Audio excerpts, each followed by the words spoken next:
This is C-SPAN 3. We're live on Capitol Hill this afternoon, awaiting the start of the Senate Intelligence Committee hearing with the Attorney General, Jeff Sessions, who will testify this afternoon on the Russian interference in the 2016 election, and certainly will be asked questions about last week's testimony of the former FBI Director, Jeff Sessions. Bit of a delay here. It's likely due to a vote that's underway on the Senate floor. They've been debating a resolution on Iran, but a related measure is on the floor now. And this is a bill This is a disapproval resolution dealing with munitions, a sale of munitions to Saudi Arabia. That vote got underway just a couple of minutes ago, so senators are voting now and likely coming into the hearing room here in the Hart Senate office building shortly. Senator Sessions expected to testify for some 2.5 to 3 hours.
the hearing room. Once again, getting underway a little bit late, we expect, because of the vote that's underway on the Senate floor dealing with arms sales to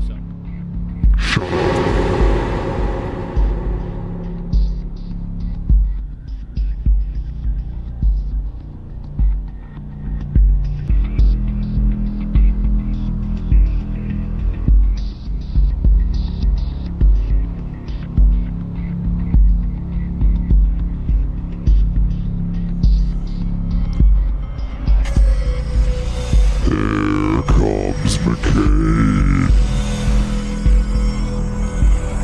Hi, John. Did you take your medicine today? Sit today, sit today, sit today, sit today, sit today, sit today, sit today, sit, sit, sit, sit, sit, sit, sit, sit.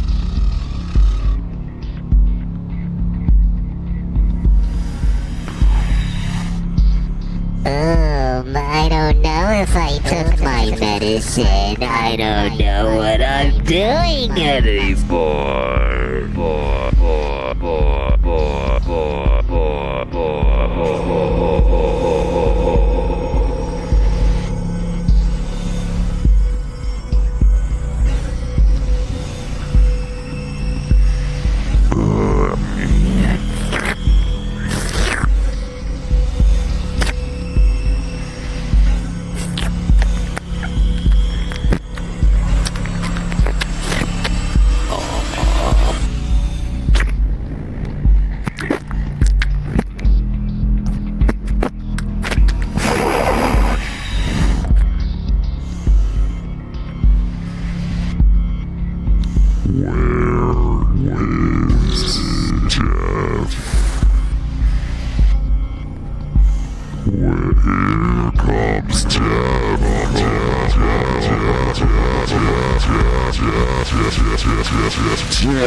Sit down, Jeff.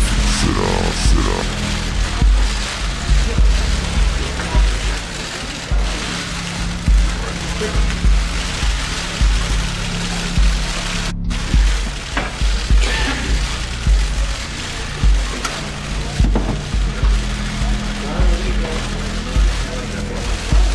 Oh boy.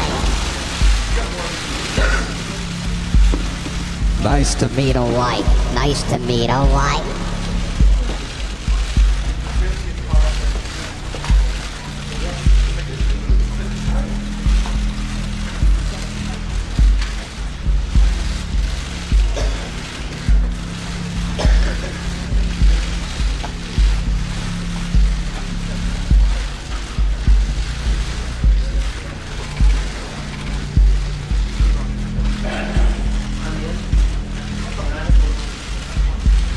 Jeff is your fucking house.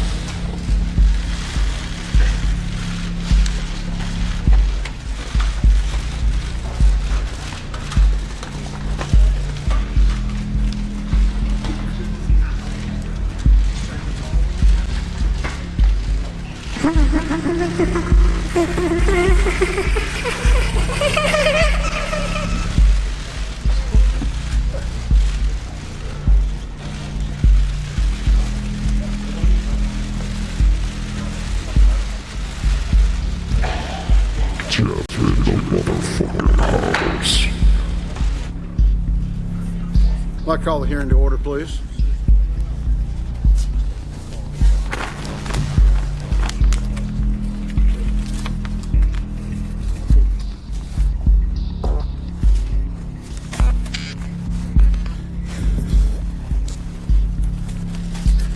Attorney General Sessions, appreciate your willingness to appear before the committee today.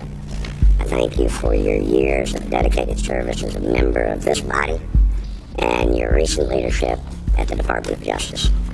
As I mentioned when Director Comey appeared before us last week, this committee's role is to be the eyes and ears for the other 85 members of the United States Senate and for the American people, ensuring that the intelligence community is operating lawfully and has the necessary tools to keep America safe. The community is a large and diverse place.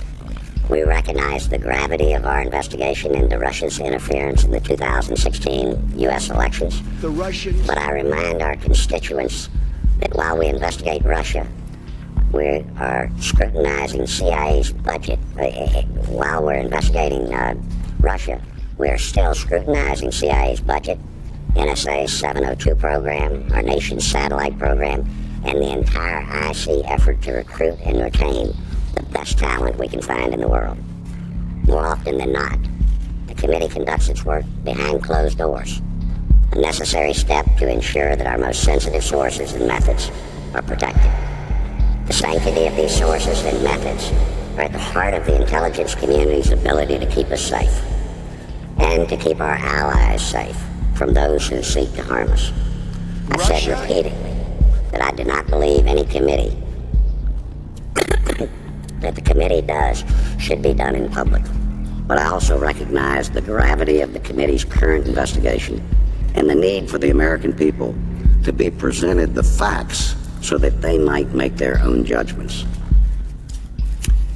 It is for that reason that this committee has now held its 10th open hearing of 2017, more than double that of the committee in recent years, and the 5th on the topic of Russian interference. Attorney General Sessions, this venue is your opportunity to separate fact from fiction and to set the record straight on a number of allegations reported in the press. For example, there are several issues that I'm hopeful we will address today. 1, did you have any meetings with Russian officials or their proxies on behalf of the Trump campaign or during your time as Attorney General? Totally ridiculous. 2, what was your involvement with candidate Trump's foreign policy team, and what were their possible interactions with Russians? 3, why did you decide to recuse yourself from the government's Russia investigation? And 4th, what role, if any, did you play in the removal of then FBI Director Comey? I look forward to a candid and honest discussion as we continue to pursue the truth behind Russia's interference in the 2016 elections. The committee's experienced staff is interviewing the relevant parties, having spoken to more than 35 individuals to date, to include just yesterday an interview of former Homeland Security Secretary Jay Johnson. We also continue to review Some of the most sensitive intelligence in our country's possession. As I've said previously, we will establish the facts, separate from rampant speculation, and lay them out for the American people to make their own judgment. Only then will we as a nation be able to put this episode to rest and look to the future. I'm hopeful that members will focus their questions today on the Russia investigation and not squander the opportunity by taking political or partisan shots. The Vice Chairman and I continue to lead this investigation together on what is a highly charged political issue. We may disagree at times, but we remain a unified team with a dedicated, focused, and professional staff working tirelessly on behalf of the American people to find the truth. The committee has made much progress as the political winds blow forcefully around us, and I think all members would agree that despite a torrent of public debate on who and what committee might be best suited to lead on this issue, the Intelligence Committee has lived up to its obligation to move forward with purpose and above politics. Mr. Attorney General, it's good to have you back. I would now turn to the Vice Chairman for any remarks he might have. Thank you, Mr. Chairman, and I want to also thank the way that we're proceeding on this investigation. Mr. Attorney General, it's good to see you again, and we appreciate your appearance on the heels of Mr. Comey's revealing testimony last week. I do, though, want to take a moment at the outset and first express some concern with the process by which we are seeing you, the Attorney General, today. It's my understanding that you were originally scheduled to testify in front of the House and Senate Appropriations Committees today. I know those appearances have been canceled to come here instead.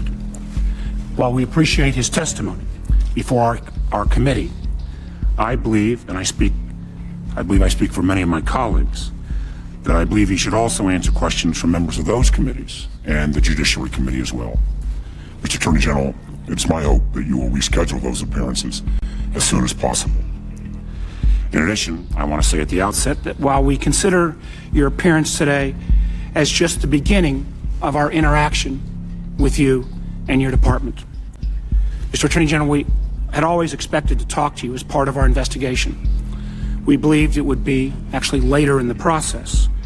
We're glad to accommodate your request to speak to us today, but we also expect to have your commitment to cooperate with all future requests and make yourself available as necessary to this committee for, as the chairman has indicated, this very important investigation.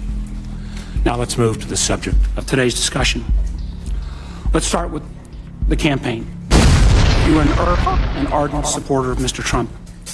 In March, you were named as chairman of the Trump campaign's National Security Advisory Committee.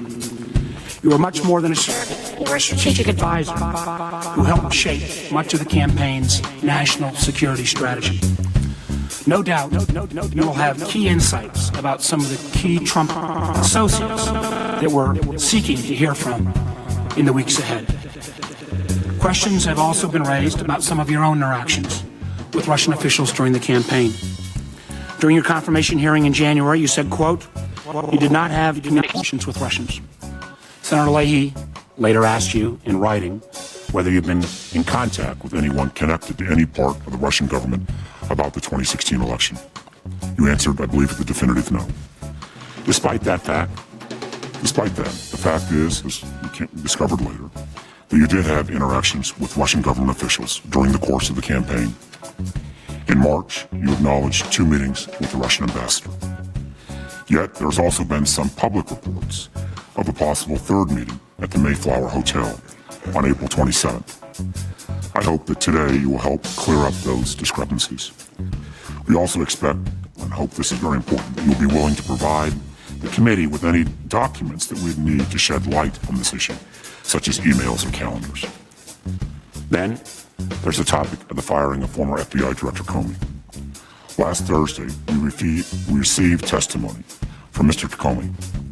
Under oath, he outlined his very troubling interactions with the president, as well as the circumstances of his firing. A few disturbing points stood out. First, Mr. Comey, who has decades of experience at the Department of Justice and at the FBI, serving under presidents of both parties, was so unnerved by the actions of the president that he felt, quote, compelled to fully document every interaction they had. Mr. Comey sat where you are sitting today and testified that he was concerned that the President of the United States might lie about the nature of their meetings.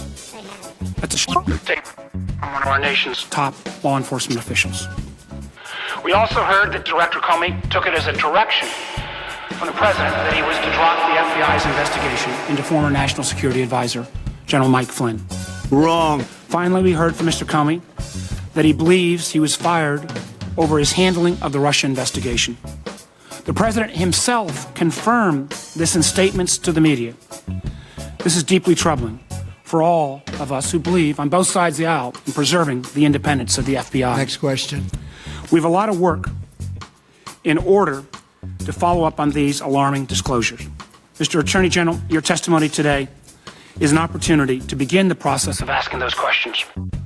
For instance, again, I know others will ask about this. You recused yourself from the Russia investigation.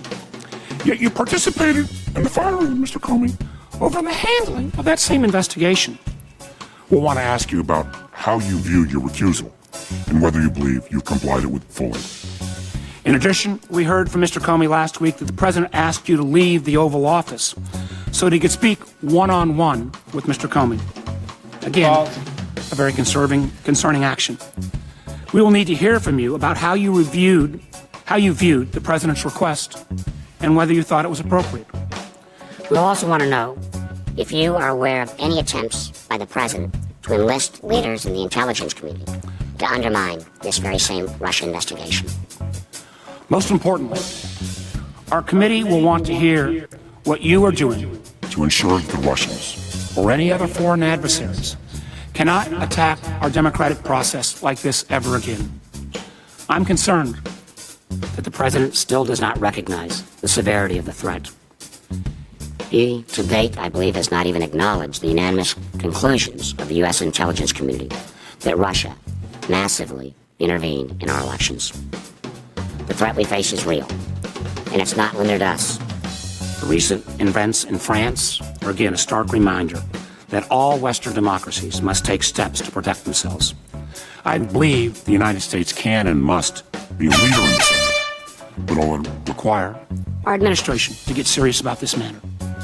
Finally, in the past several weeks, we've seen a concerning pattern of administration officials refusing to answer public, unclassified questions about allegations about the President in this investigation. The We had a Russians. hearing with this subject last week. I want to commend the chairman, who at the end of that hearing made very clear that it was not acceptable for our witnesses to come before Congress without answers. The American people deserve to know what's going on here. Thank you, Mr. Chairman. I look forward to the witness's testimony. Thank you, Vice Chairman. Attorney General Sessions, if you would Stand, I will administer the oath to you. raise your right hand, if you would, please. Do you solemnly swear to tell the truth and the whole truth and nothing but the truth, so help you God? I do. Please be seated. Thank you, Attorney General Sessions. The floor is yours. Thank you very much, Chairman Burr and Ranking Member Warner, for allowing me to publicly appear before your committee today.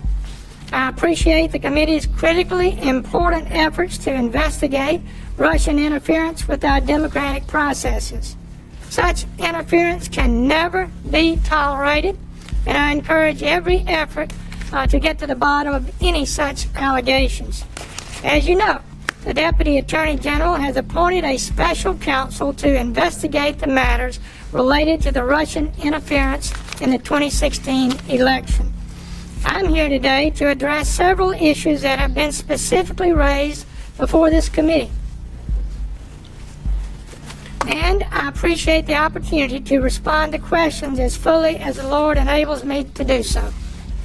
But as I advise you, Mr. Chairman, and consistent with long-standing Department of Justice practice, I cannot and will not violate my duty to protect the confidential communications I have with the President. Now let me address some issues directly. I did not have any private meetings, nor do I recall any conversations with any Russian officials at the Mayflower Hotel. I did not attend any meetings at that event separate. Prior to the speech attended by the President today, I attended a reception with my staff that included at least 24 people and President Trump. Though I do recall several conversations that I had during that pre-speech reception, I do not have any recollection of meeting or talking to the Russian ambassador or any other Russian officials. If any brief interaction occurred in passing with the Russian ambassador during that reception, I do not remember it. After the speech, I was interviewed by the news media. There was an area for that in a different room, and then I left the hotel. But whether I ever attended a reception where the Russian ambassador was also present is entirely beside the point of this investigation into Russian interference in the 2016 campaign. Let me state this clearly, colleagues.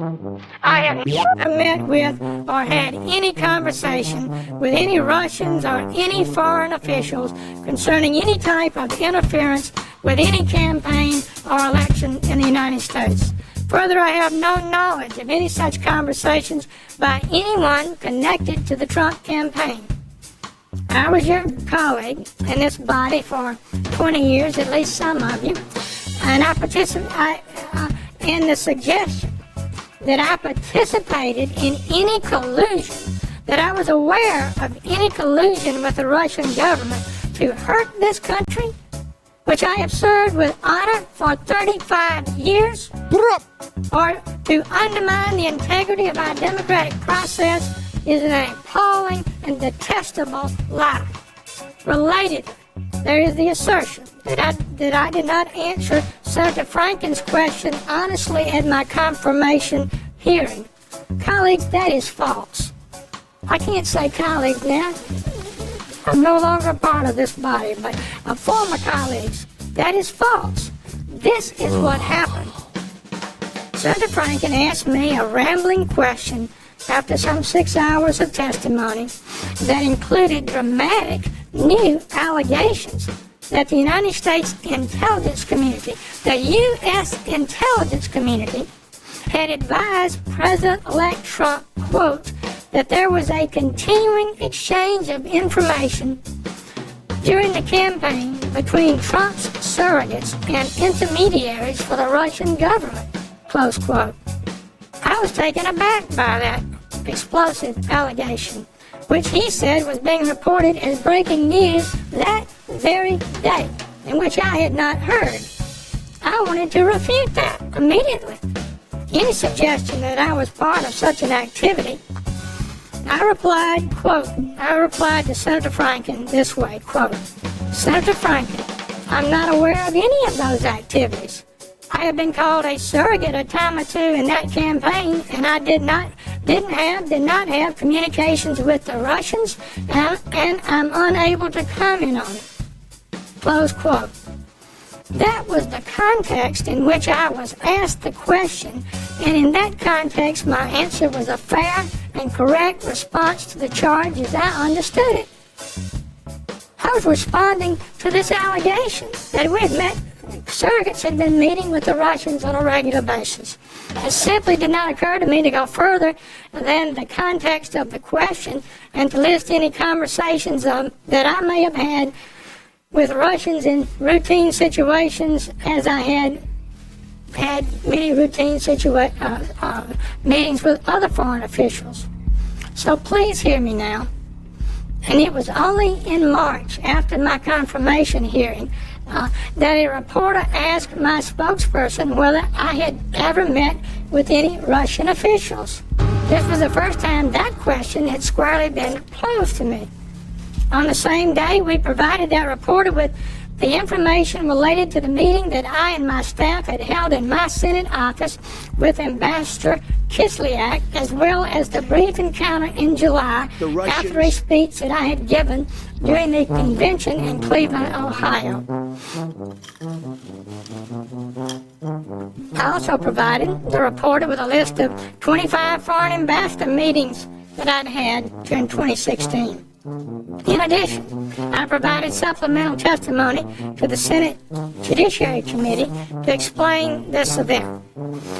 So I readily acknowledge these two meetings, and certainly not one thing happened that was improper in any one of those meetings. Let me also explain clearly the circumstances of my recusal from the investigation into the Russian interference with the 2016 election. Please, colleagues, hear me on this. I was sworn in as Attorney General on Thursday, February 9th. The very next day, as I had promised to the Judiciary Committee I would do, at least at an early date, I met with career department officials, including a senior ethics official, to discuss some things publicly reported in the press that might have some bearing on whether or not I should recuse myself in this case.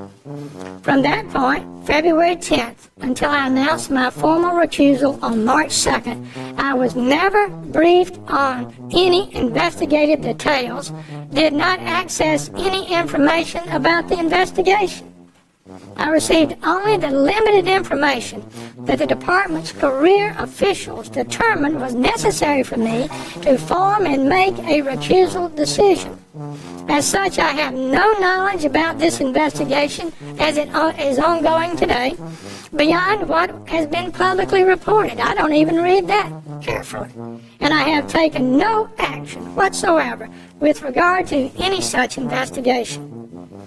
On the date of my formal recusal, my Chief of Staff sent an email to the heads of relevant departments, including by name to Director Comey of the FBI, to instruct them to inform their staffs of this recusal and to advise them not to brief me or involve me in any way in any such matters. And in fact, they have not. Importantly, I recuse myself not because of any asserted wrongdoing or any belief that I may have been involved in any wrongdoing in the campaign, but because a Department of Justice regulation, 28 CFR 45.2, I felt required it. That regulation states in effect that department employees should not participate in investigations of a campaign if they serve as a campaign advisor. So the scope of my recusal, however, does not and cannot interfere with my ability to oversee the Department of Justice, including the FBI, which has an $8 billion budget and 35,000 employees. I presented to the President my concerns and those of Deputy Attorney General Rod Rosenstein about the ongoing leadership issues at the FBI, as stated in my letter recommending the removal of Mr. Comey, along with the Deputy Attorney General's memorandum on that issue, which have been released publicly by the White House. Those represent a clear statement of my views. I adopted Deputy Attorney General Rosenstein's points that he made in his memorandum and made my recommendation.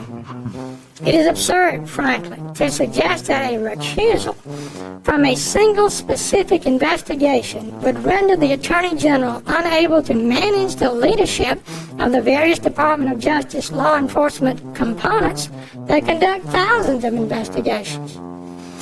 Finally, during his testimony, Mr. Comey discussed a conversation that he and I had about the meeting Mr. Comey had with the President. I'm happy to share with the committee my recollection of that conversation that I had with Mr. Comey. Following a routine morning threat briefing, Mr. Comey spoke to me and my Chief of Staff. While he did not provide me with any of the substance of his conversation with the President, apparently the day before, Mr. Comey expressed concern about proper communications protocol with the White House and with the President. I responded. He didn't recall this, but I responded to his comment by agreeing that the FBI and the Department of Justice needed to be careful to follow department policies regarding appropriate contacts with the White House. Mr. Comey had served in the department for better than 2 decades, and I was confident that he understood and would abide by the well-established rules limiting communications with the White House, especially about ongoing investigations. That's what's so important to control. My comments encouraged him to do just that, and indeed, as I understand it, he in fact did that. Our Department of Justice rules on proper communications between the Department and the White House have been in place for years. Mr. Comey well knew them. I thought and assumed correctly that he complied with them. So I'll finish with this. I recused myself from any investigation into the campaign for president, but I did not recuse myself from defending my honor against scurrilous and false allegations. At all times throughout the course of the campaign, the confirmation process, and since becoming Attorney General, I have dedicated myself to the highest standards. I've earned a reputation for that. At home and in this body, I believe, over decades of performance. The people of this country expect an honest and transparent government, and that's what we're giving them.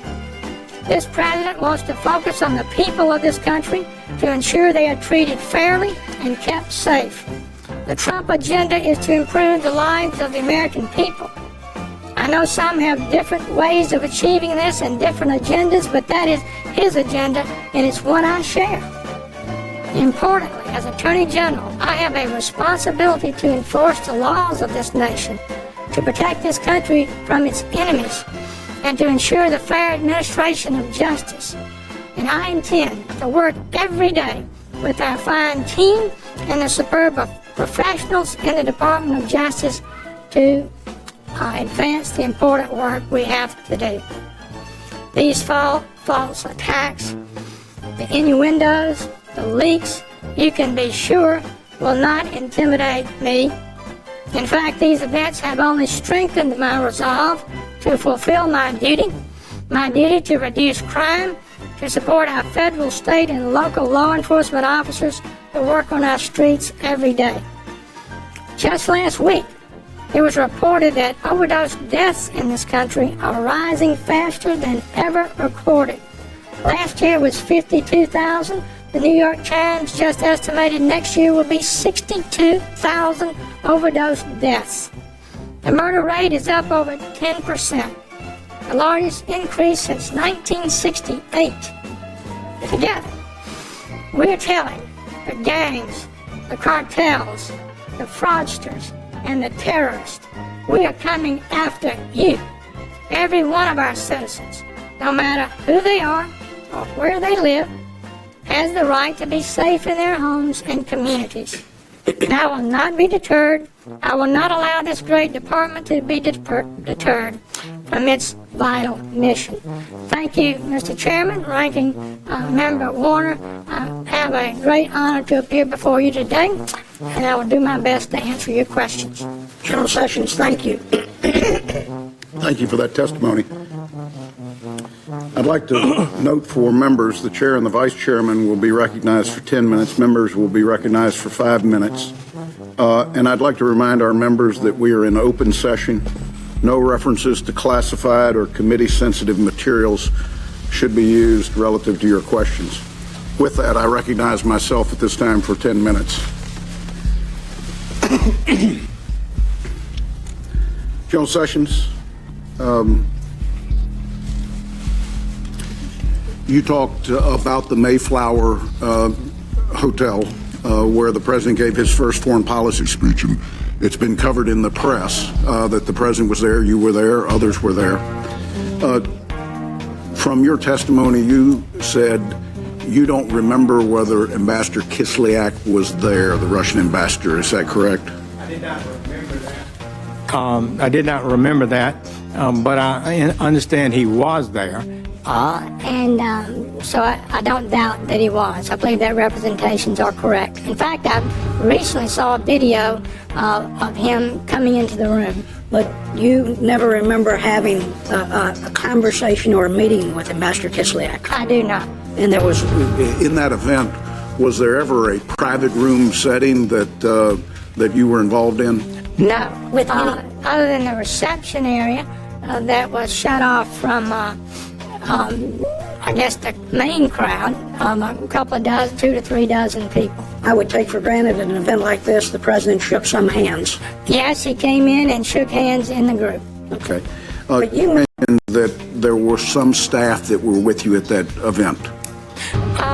My legislative director at the time, your Senate staff? Senate legislative director, who was a retired U.S. Army colonel, had served on the Armed Services staff with Senator John Warner before she joined my staff, was with me in the reception area and throughout the rest of the events. Would you say that you were there as a United States Senator or as a surrogate of the campaign for this event? I came there as an interested person, very anxious to see how President Trump would do in his first major foreign policy address. I believe he'd only given one major speech before. That would maybe at the Jewish AIPAC event.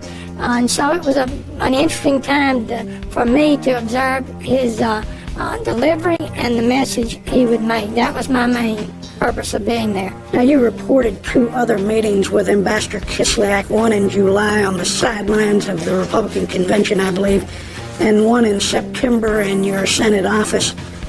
Have you had any other interactions with government officials over the year in a campaign capacity? I'm not asking you from the standpoint of your Senate life, but in the campaign capacity. No, Mr. Chairman. I've racked my brain to make sure I could answer any of those questions correctly, and I did not. I would just offer for you that when asked about whether I had any meetings with Russians by the reporter in March, we immediately recalled the conversation, the encounter I had at the convention and the meeting in my office and made that public. I never intended not to include that. I would have gladly have reported the meeting, the encounter that may have occurred, that some say occurred, in the Mayflower. If I had remembered it. Or if it actually occurred, which I don't remember that it did. General Sessions, on March 2nd, 2017, you formally recused yourself from any involvement in the Russian investigation being conducted by the FBI and the Department of Justice. What are the specific reasons that you chose to recuse yourself? Well, the specific reason, Chairman, is the CFR, Congressional Code of Federal Regulations, put out by the Department of Justice, part of the Department of Justice rules, and it says this, I'll read from it, 28 CFR 45.2. Unless authorized, no employee shall participate in a criminal investigation or prosecution if he has a personal or political relationship with any person involved in the conduct of an investigation. It goes on to say for political in a political campaign, and it says if you have a close identification with an elected official or candidate arising from service as a principal advisor, you should not participate in an investigation of that campaign. So many have suggested that my recusal is because I felt I was a subject of the investigation myself, that I may have done something wrong, but this is the reason I recused myself. I felt I was required to under the rules of the Department of Justice, and as a leader of the Department of Justice, I should comply with the rules, obviously. So did your legal counsel basically know from day one you would have to recuse yourself from this investigation because of the current statute? Well, I do have a timeline of what occurred. I was sworn in on the 9th, I believe, of February. I then, on the 10th, had my first meeting to generally discuss this issue where the CFR was not discussed. We had several other meetings, and it became clear to me over time that I qualified as a significant principal advisor type person to the campaign, and it was the appropriate and right thing for me. So this to use myself to explain from those comments that you knew there was a likelihood you would recuse yourself Because he was probably familiar with the same statute. Well, I think probably so. I'm sure that the attorneys in the Department of Justice probably communicated with them. Because, Mr. Chairman, let me say this to you clearly. In effect, as a matter of fact, I recused myself that day. I never received any information about the campaign. I thought there was a problem with me being able to serve as Attorney General over this issue, and I felt I would possibly have to recuse myself, and I took the position, correctly I believe, not to involve myself in the campaign in any way, and I did not. You made a reference to your chief of staff sending out an email immediately notifying internally of your decision to recuse. Would you ask your chief of staff to make that email available? We would be pleased to do so, and I think I have it with me now. Thank you, General Sessions. Have you had any interactions with the special counsel, Robert Mueller, since his appointment? I have not. With regard to the email we sent out, Mr. Comey, Director Comey, indicated that he did not know that when I recused myself or did not receive notice, one of those emails went to him by name. So a lot happens in our offices. I'm not accusing him of any wrongdoing, but in fact, it was sent to him and to his name. Okay. General Sessions, as you said, Mr. Comey testified at length before the committee about his interactions with the president, in some cases highlighting your presence at those meetings. And you addressed the meeting where all were asked to leave except for Director Comey, and he had a private meeting with the president. and you said that he did inform you of how uncomfortable that was, and your recommendation was that the FBI and DOJ needed to follow the rules limiting further correspondence. Did Director Comey ever express additional discomfort with conversations that the president might have had with him, because he had 2 additional meetings and I think a total of 6 phone calls? That is correct. There's nothing wrong with the president having a communication with the FBI director. What is problematic for any Department of Justice employee is to talk to any cabinet persons or White House officials, high officials, about ongoing investigations that are not properly cleared through the top levels of the Department of Justice.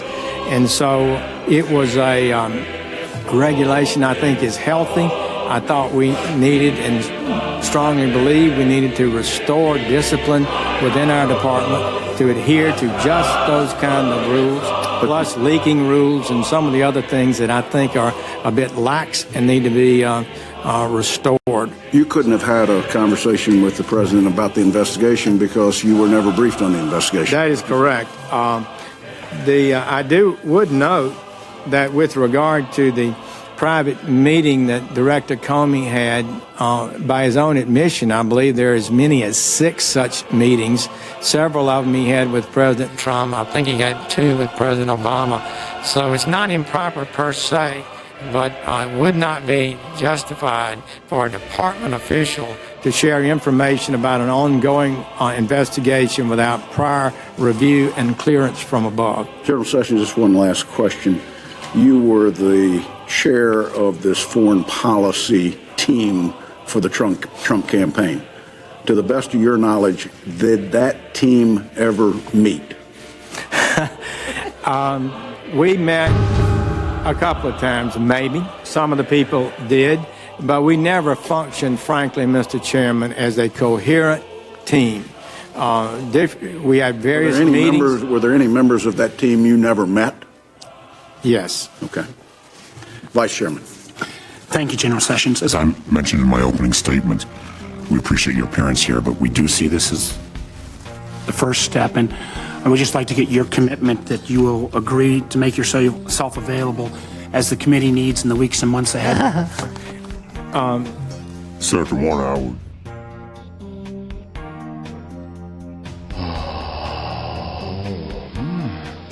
Good policy to continually bring cabinet members or the Attorney General for multiple committees going over The same things over and over. I know other members of the Judiciary Committee or Appropriations Committee may want to raise those issues. But let me just ask about this committee. I just gave you my answer, Thank you. What about, can we also get your commitment, since there will be questions about some of these meetings that took place or not, that we could get access to documents or memoranda, or your day book or something, so we can... Mr. Chairman, we will be glad to provide appropriate responses to your questions and review them carefully and try to be responsive. Yesterday, a friend of the president was reported to suggesting that President Trump was considering removing Director Mueller as special counsel. Do you have confidence in Director Mueller's ability to conduct his investigation fairly and impartially? Well, first, I don't know about these reports and have no basis to but I'm asking you, sir, their I'm asking validity. I have known Mr. Mueller over the years. He served 12 years as FBI director.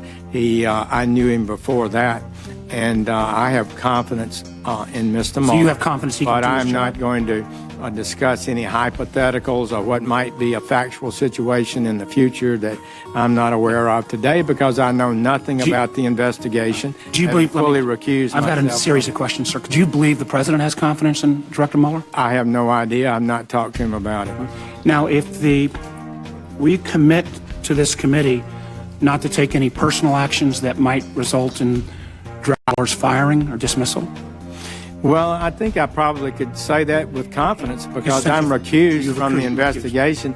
In fact, the way it works, Senator Warner, is that the acting Attorney General, I'm aware investigation, process, but I just wanted to get you on the record that you would not, Deputy Attorney General Rod Rosenstein. with your recusal, you would not take any actions to try to have Special Investigator Mueller removed? I wouldn't think that would be appropriate for me to do. Yes, sir, I agree. To your knowledge, have any Department of Justice officials been involved with conversations about any possibility of presidential pardons about any of the individuals involved with the Russia investigation? Mr. Chairman, I'm not able to comment on conversations with high officials within the White House. That would be a violation of the communications rule that I have to... Is that, just so I can understand, is the basis of that unwillingness to answer based on executive privilege, or what? It's a long-standing policy of the Department of Justice not to comment on conversations that the Attorney General has had with the President of the United States for confidential reasons that really are founded in the co-equal branch powers in the Constitution of the United States. But just so I'm understanding, does that mean, are you claiming executive privilege here today, sir? I'm not claiming executive privilege because that's the President's power, and I have no power to claim executive privilege. What about conversations with other Department of Justice or other White House officials about potential pardons? Not the President, sir. Mr. Chairman, in any way suggesting I have any conversations concerning pardons. Totally far from that. There are privileges of communication within the Department of Justice that we share, all of us do. We have a right to have full and robust debate. Within the Department of Justice, we encourage people to speak up and argue cases on different sides, and those arguments are not revealed. Historically, we've seen that they shouldn't be revealed. I would hope that you would agree that since you've recused yourself from this investigation, that if the President or others would pardon someone during the midst of this investigation, while our investigation or Director Mueller's investigation, that would be, I would think, problematic.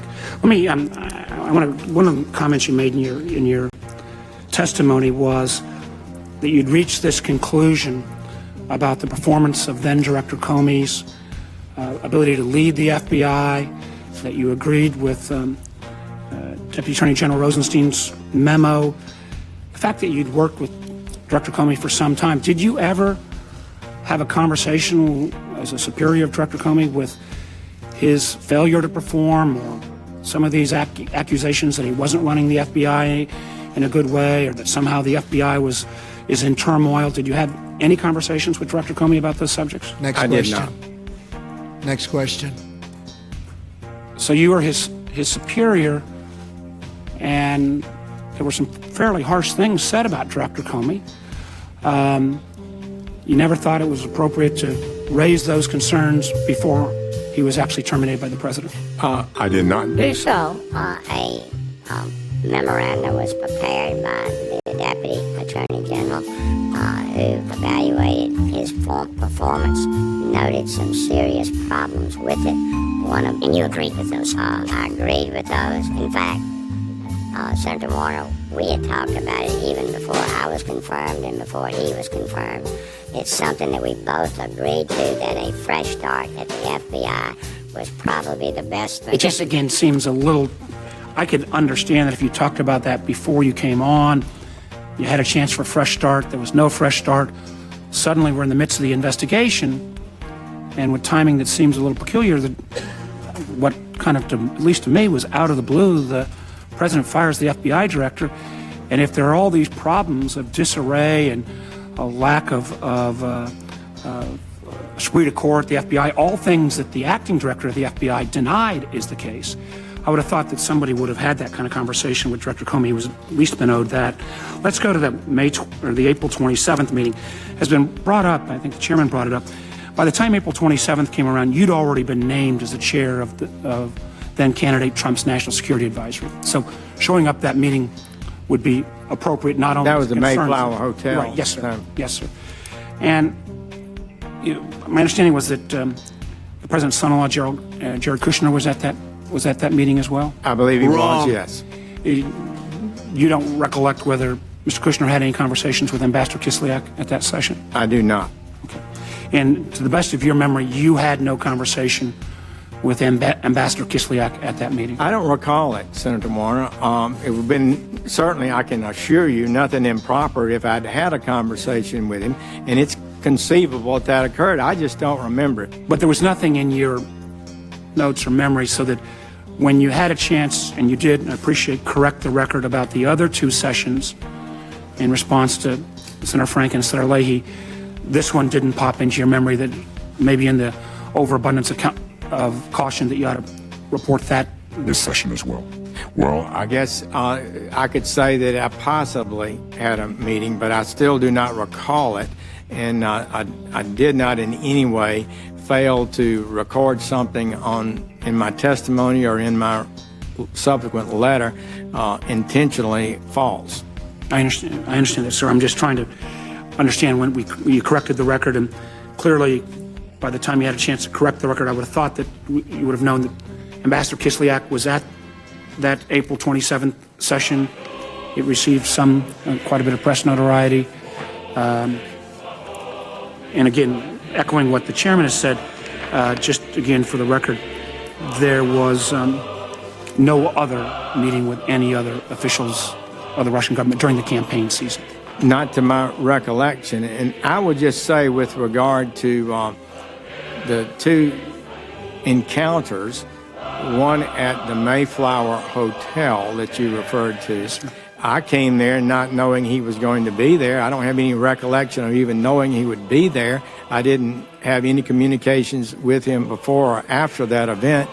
And likewise, at the event at the convention, I went off the convention grounds to a college campus for an event that had been set up. At the Mayflower event. Well, let me just follow up on that one. I didn't know he would be in the audience and had no. So at the Mayflower event, though, there was this, I guess, kind of VIP reception first, and then people went into the speech. Is that just so I get a? That's my impression. That's my recollection. And you were part of the VIP reception? Yes. Yes, sir. General Sessions, one of the, again, troubling things that I need to sort through is, Mr. Comey's testimony last week was that he felt uncomfortable when the president asked everyone else to leave the room. He left the impression that you lingered, perhaps a sense that you felt uncomfortable about it as well. I'm going to allow you to obviously answer and correct if that's not the right impression. After this meeting took place, which clearly Director Comey had some level of uncomfortableness. You never asked Director Comey what took place in that meeting? Well, I would just say it this way. We were there, I was standing there, and without revealing any conversation that took place, what I do recall is that I did depart. I believe everyone else did depart, and Director Comey was sitting in front of the president's desk and they were talking. So that's what I do remember. I believe it was the next day that he said something, expressed concern about being left alone with the president. But that in itself is not problematic.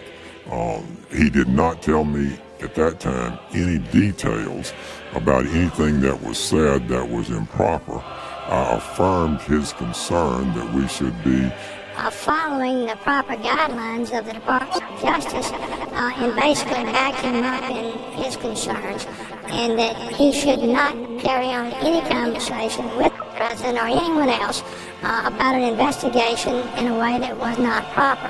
I felt he, so long in the department, former Deputy Attorney General, as I recall, knew those policies probably a good deal better than I did. Thank you, sir. Thank you, Mr. Chairman. But it did appear that Mr. Cummings felt that the conversation wasn't proper. He was concerned about it. And his recollection of what he said to me about his concern, is consistent with my recollection. Senator Risch. Attorney General Sessions, good to hear you talk about how important this Russian interference and active measures in our campaign is. I don't think there's any American who would disagree with the fact that we need to drill down to this, know what happened, get it out in front of the American people and do what we can to stop it again. And that's what this committee was charged to do, and that's what this committee started to do. As you probably know, on February 14th, the New York Times published an article alleging that there was constant communications between the Trump campaign and the Russians and collusion regarding the elections. You recall that article when it came out? Not exactly.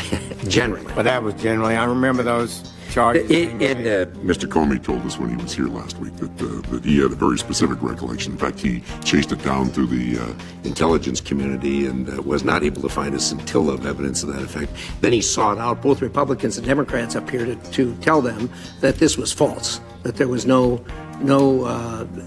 such facts anywhere that corroborated what the New York Times had reported. Nonetheless, after that, this committee took that on as one of the things, and we've spent really substantially more time on that than we have on the Russian active measures. We've been through thousands of pages of information, interviewed witnesses, and everything else. We're really no different than where we were when this whole thing started. But and there's been no reports that I know of any factual information in that regard. Are you aware of any such information of collusion? Is that arose from the dossier, so-called dossier, Senator Rich? Is that what you're referring to? Well, anyway. I believe that's the report that Senator Franken hit me with when I was testifying, and it, I think, has been pretty substantially discredited, but you would know more than I. But what was said that would suggest I participated in the continuing communications with Russians over as a surrogate is absolutely false. Totally ridiculous. Mr. Sessions, there's been all this talk about conversations and that you had some conversations with the Russians. Senators up here who are on either foreign relations, intelligence, or armed services, conversations with officers of other governments or ambassadors or what have you are everyday occurrences here, multiple time occurrences for most of us. Is that a fair statement? I think it is, yes. And indeed, if you run into one in a grocery store, you're going to have a conversation with them. Is that fair? Could very well happen. And be nothing improper. All right. On the other hand, collusion with the Russians or any other government for that matter, when it comes to our elections, certainly would be improper and illegal. Would that be a fair statement? Absolutely. Right. Are you willing to sit here and tell the American people, unfiltered by what the media is going to put out, that you participated in no conversations of any kind where there was collusion between the Trump campaign and any other foreign government? I can say that absolutely, and I have no hesitation to do so. Mr. Sessions, you're a former U.S. attorney, former United States Senator, and the Attorney General of the United States. You participated, as you've described, in the Trump campaign. And as such, you traveled with the campaign, I gather. I did. You spoke for the campaign at a number of occasions. I was not continually based upon your experience and based upon your participation in the campaign. Did you hear even a whisper or a suggestion or anyone making reference within that campaign that somehow the Russians were involved in that campaign? I did not. No, what would you have done if you'd have heard that? Well, I would have been shocked, and I would have known it was improper. And headed for the exit, I suppose. Well, maybe. So this was, serious. This is a serious matter, because what you're talking about is hacking into a private person or DNC computer and obtaining information and spreading that out. That's just not right. And I believe it's likely that laws were violated if that actually occurred. So it's an improper thing. Mr. Sessions, has any person from the White House or the administration, including the President of the United States, either directed you or asked you to do any unlawful or illegal act since you've been Attorney General of the United States? No, Senator Rich. They're not. Thank you, Mr. Chairman. Senator Feinstein. Thanks very much, Mr. Chairman. Welcome, Attorney General. Thank you. On May 19th, Mr. Rosenstein, in a statement to the House of Representatives, essentially told them that he learned on May 8th that President Trump intended to remove Director Comey. When you wrote your letter on May 9, did you know that the president had already decided to fire Director Comey? Senator Feinstein, I would say that I believe it's been made public that the president asked us our opinion. It was given, and he asked us to put that in writing. And I don't know how much more he said about it than that, but I believe he has talked about it, and I would let his words speak for themselves. Well, on May 11th, on NBC Nightly News, 2 days later, the president stated he was going to fire Comey regardless of the recommendation. So I'm puzzled about the recommendation because the decision had been made. So what was the need for you to write a recommendation? Well, we were asked our opinion, and when we expressed it, which was consistent with the memorandum and letter we wrote, I felt comfortable, and I guess the Deputy Attorney General did too, in providing that information in writing. so do you Concur with the president that he was going to fire Comey regardless of recommendation? Because the problem was the Russian investigation. Senator Feinstein, I guess I'll just have to let his words speak for himself. I'm not sure what was in his mind explicitly when we talked with him. Did you ever discuss Dr. Comey's FBI handling of the Russian investigations with the president or anyone else? Senator Feinstein, that would call for a communication between the Attorney General and the President, and I'm not able to comment on that. You are not able to answer the question here, whether you ever discussed that with him? That's correct. And how do you view that, since you discussed his termination, why wouldn't you discuss the reasons? Well, those were put in writing and sent to the President, and he made those public, so he made that public. So you'd had no verbal conversation with him about the firing of Mr. Comey? I'm not able to discuss with you or confirm or deny the nature of private conversations that I may have had with the President on this subject or others. And I know that how this will be discussed, but that's the rules that has been long adhered to by the Department of Justice, as you know, Senator Feinstein. You're a longtime colleague, but we heard Mr. Coates and we heard Admiral Rogers say essentially the same thing, when it was easy just to say if the answer was no, no. Well, it would have been easier to say if it was yes, yes, but both would have been improper. Okay. So how exactly were you involved in the termination of Director Comey? Because I am looking at your letter dated May 9, and you say the director of the FBI must be someone who follows faithfully the rules and principles, who sets the right example for our law enforcement officials. Therefore, I must recommend that you remove Director Comey and identify an experienced and qualified individual to lead the great men and women of the FBI. Next question. Do you really believe that this had to do with Director Comey's performance with the men and women of the FBI? There was a clear view of mine and of Deputy Attorney General Rosenstein, as he set out at some length in his memoranda, which I adopted and sent forward to the President, that we had problems there, and it was my best judgment that a fresh start at the FBI was the appropriate thing to do. And when I said that to the President, it's something I had adhered to. Deputy Rosenstein's letter dealt with a number of things. When Mr. Comey declined the Clinton prosecution, that was really a usurpation of the authority of the federal prosecutors in the Department of Justice. It was a stunning development. The FBI is the investigative team. They don't decide prosecution policies. And so that was a thunderous thing. He also commented at some length on the declination of the Clinton prosecution, which you should not you shouldn't do.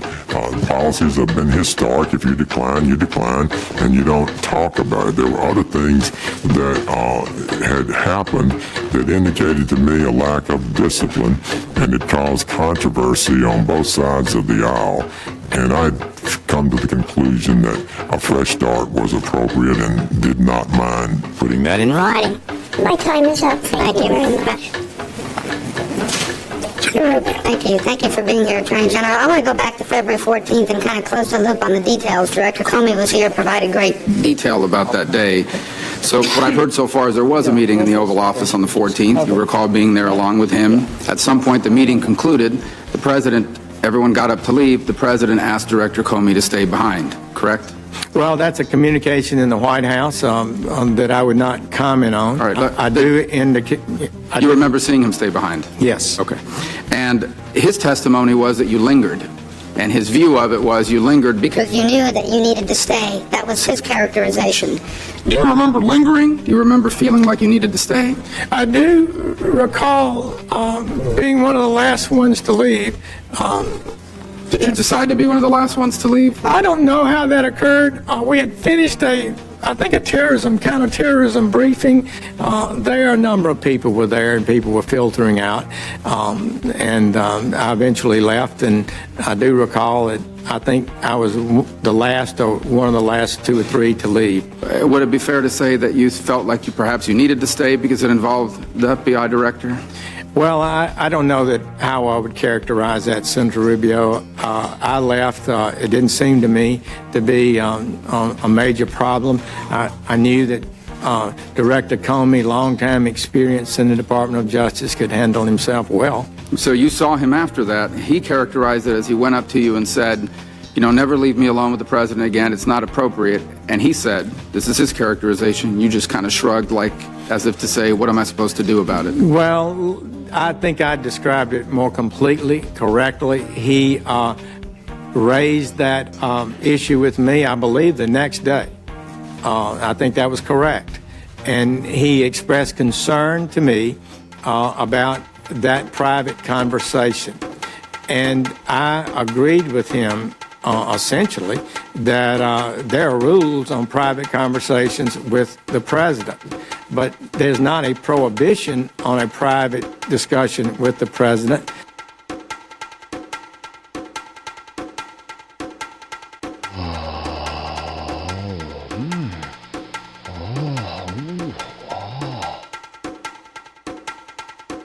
He certainly knew that with regard that he could call his direct supervisor, which in the Department of Justice, the direct supervisor to the FBI is the Deputy Attorney General. He could have complained to the deputy or to me at any time if he felt pressured, but I had no doubt that he would not yield to any pressure. Do you know if the president records conversations in the Oval Office or anywhere in the White House? I do not. Let me ask you this. If, in fact, any president was to record conversations in their official duties in the White House or the like, would there be an obligation to preserve those records? I don't know, Senator Rubio. Probably so. I want to go to the campaign for a moment. As I'm sure you're aware, as it's been widely reported, Russian intelligence agencies often pose not simply as an official, but in covers as businessmen, a journalist, and the like. At any point during the campaign, did you have an interaction with anyone who, in hindsight, you look back and say, they were trying to influence me or gain insight, that in hindsight you look at and wonder? I don't believe in my conversations with the 3 times. Just in general. Nah. Well, I met a lot of people, a lot of foreign officials who wanted to argue their case for their country and to point out things that they thought were important for their countries. But Yes, never. that's a normal thing I guess we talk about. Right, but as far as someone who's not an official from another country, just a businessman or anyone walking down the street who kind of struck you as someone that was trying to find out what you were up to or what the campaign was up to, you never remember any sort of interaction that in hindsight appears suspicious? Well, I'd have to rack my brain, but I don't recall it now. My last question, you were on the foreign policy team, the platform, the Republican platform. Was changed to not provide defensive weapons to Ukraine. Were you involved in that decision? Do you know how that change was made? Who was involved in making that change? I was not active in the platform committee, did not participate in that, and don't think I had any direct involvement. Do you know who did, or do you have no recollection of a debate about that issue internally in the campaign? I never watched the debate. If it occurred on the platform committee, I think it did. So I don't recall that, Senator Rubio. I'd have to think about that. Senator White. Thank you very much, Mr. Chairman. Mr. Chairman, I want to thank you for holding this hearing in the open, in full view of the American people, where it belongs. I believe the American people have had it with stonewalling. Americans don't want to hear that answers to relevant questions are privileged and off limits, or that they can't be provided in public, or that it would be, quote, inappropriate for witnesses to tell us what they know. We are talking about an attack on our democratic institutions, and stonewalling of any kind is unacceptable. And General Sessions has acknowledged that there is no legal basis for this stonewalling. So now to questions. Last Thursday, I asked former Director Comey about the FBI's interactions with you, General Sessions, prior to your stepping aside from the Russian investigation. Mr. Comey said that your continued engagement with the Russian investigation was, quote, problematic, and he, Mr. Comey, could not discuss it in public. Mr. Comey also said that FBI personnel had been calling for you to step aside from the investigation at least 2 weeks before you finally did so. Now, in your prepared statement, you stated you received only, quote, limited information necessary to inform your recusal decision. But given Director Comey's statement, we need to know what that was. Were you aware of any concerns at the FBI or elsewhere in government about your contacts with the Russians or any other matters relevant to whether you should step aside from the Russian investigation? Senator Wyden, I am not stonewalling. I am following the historic policies of the Department of Justice. You don't walk into any hearing or committee meeting and reveal confidential communications with the President of the United States, who's entitled to receive confidential communications in your best judgment about a host of issues,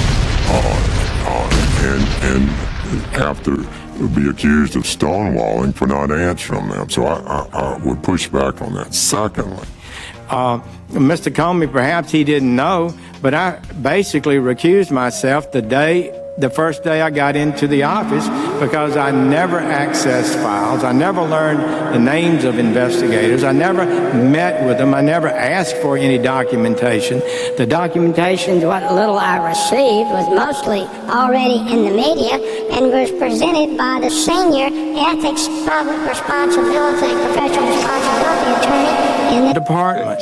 And I made a honest and proper decision to recuse myself, as I told Senator Feinstein and the members of the committee I would do when they confirmed to me.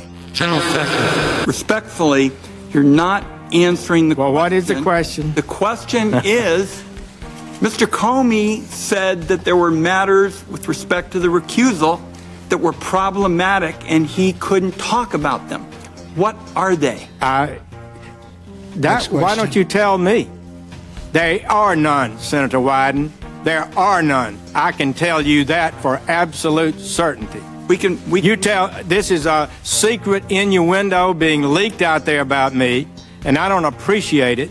And I've tried to give my best and truthful answers to any committee I've appeared before, and it's really people are suggesting through innuendo that I have been not honest about matters, and I've tried to be honest. My time is short. You've made your point that you think Mr. Comey is engaging in innuendo. We're going to keep digging. Well, Senator Wyden, he did not say that. I don't. It was problematic, and I asked you. Well, what's problematic about it?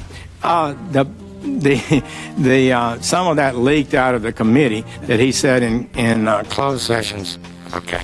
One more question. I asked former FBI director whether your role in firing him violated your recusal, given that President Trump said he fired Comey because of the Russian investigation. Director Comey said this was a reasonable question. So I want to ask you just point blank, why did you sign the letter recommending the firing of Director Comey when it violated your recusal? It did not violate my recusal. It did not violate my recusal.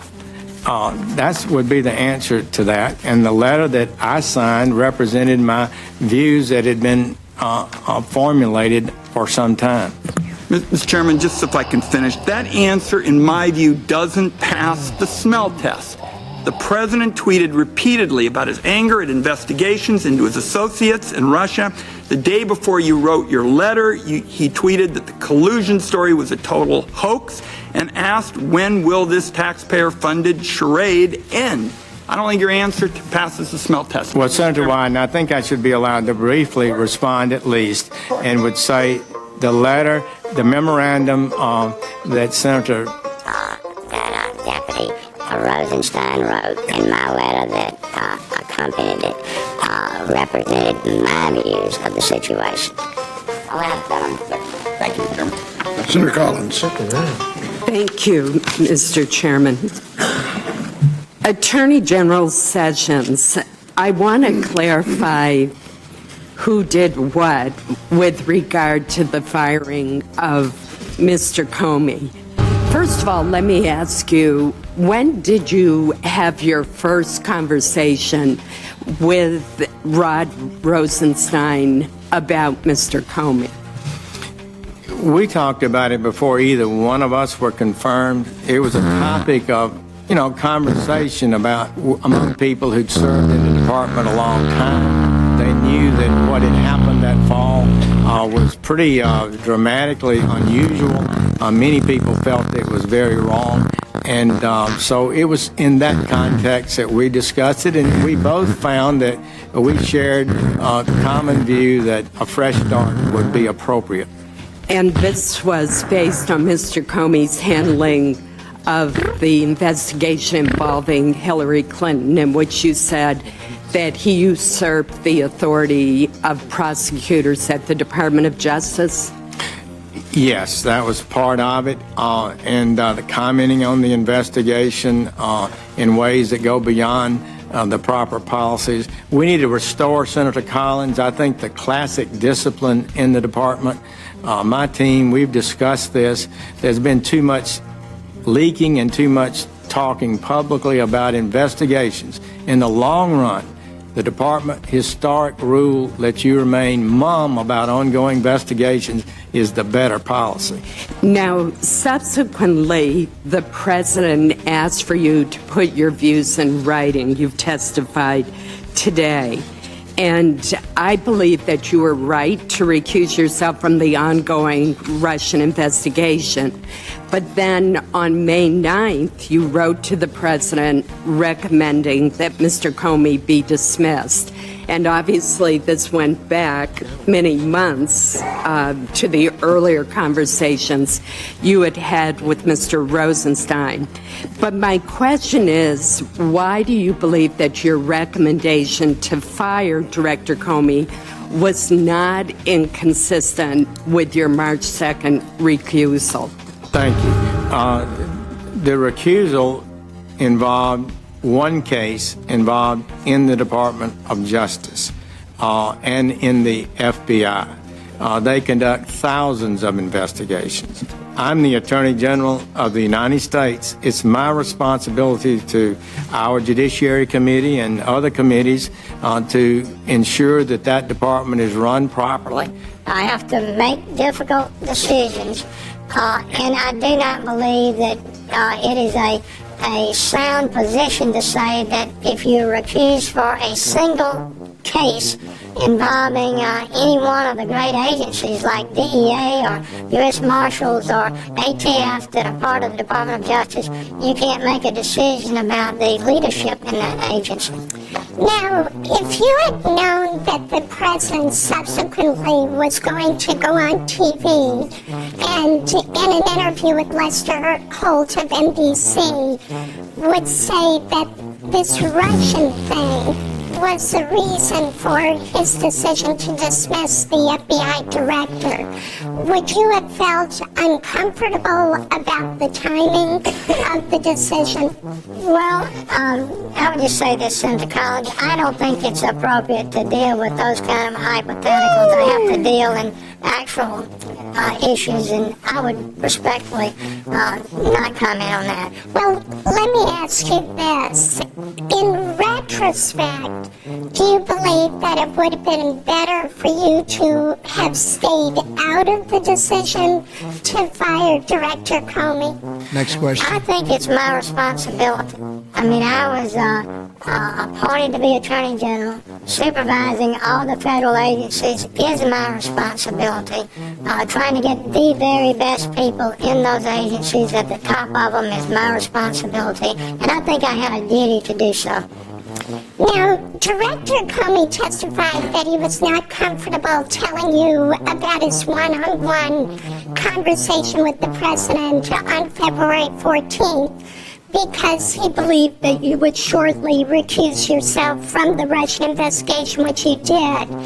Yet, Director Comey testified that he told no one else at the department outside of the senior leadership team at the FBI. Do you believe that the director had an obligation to bring the information about the president saying that he hoped he could let Michael Flynn go to someone else at the Department of Justice? There are not a lot of lawyers at the Department of Justice, some 10,000 by last count. I think the appropriate thing would have been for Director Comey to talk with the acting Deputy Attorney General, who is his direct supervisor. That was Dana Bente, who had 33 years in the Department of Justice and was even then still serving for 6 years. He continues to serve as Attorney General appointed by President Obama. So he's a man of great integrity, and everybody knows. Everybody, a man of decency and judgment. If he had concerns, I think he should have raised it to Deputy Attorney General Bente, who would be the appropriate person in any case, really. But if he had any concern that I might be recusing myself, that would be a double reason for him to share it with Deputy Attorney General Bente. Thank you, Senator Heinrich.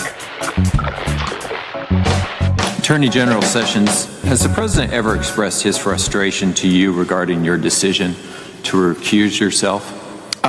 Senator Heinrich, I'm not able to share with this committee private communications. Because you're invoking executive privilege. I'm not able to invoke executive privilege. That's the President's prerogative. Well, my understanding is that you took an oath, you raised your right hand here today, and you said that you would solemnly swear to tell the truth, the whole truth, and nothing but the truth. And now you're not answering questions. You're impeding this investigation. So my understanding of the legal standard is that you either answer the question, that's the best outcome. You say, this is classified, can't answer it here, I'll answer it in closed session. That's bucket number 2. Bucket number 3 is to say, I'm invoking executive privilege. There is no appropriateness bucket.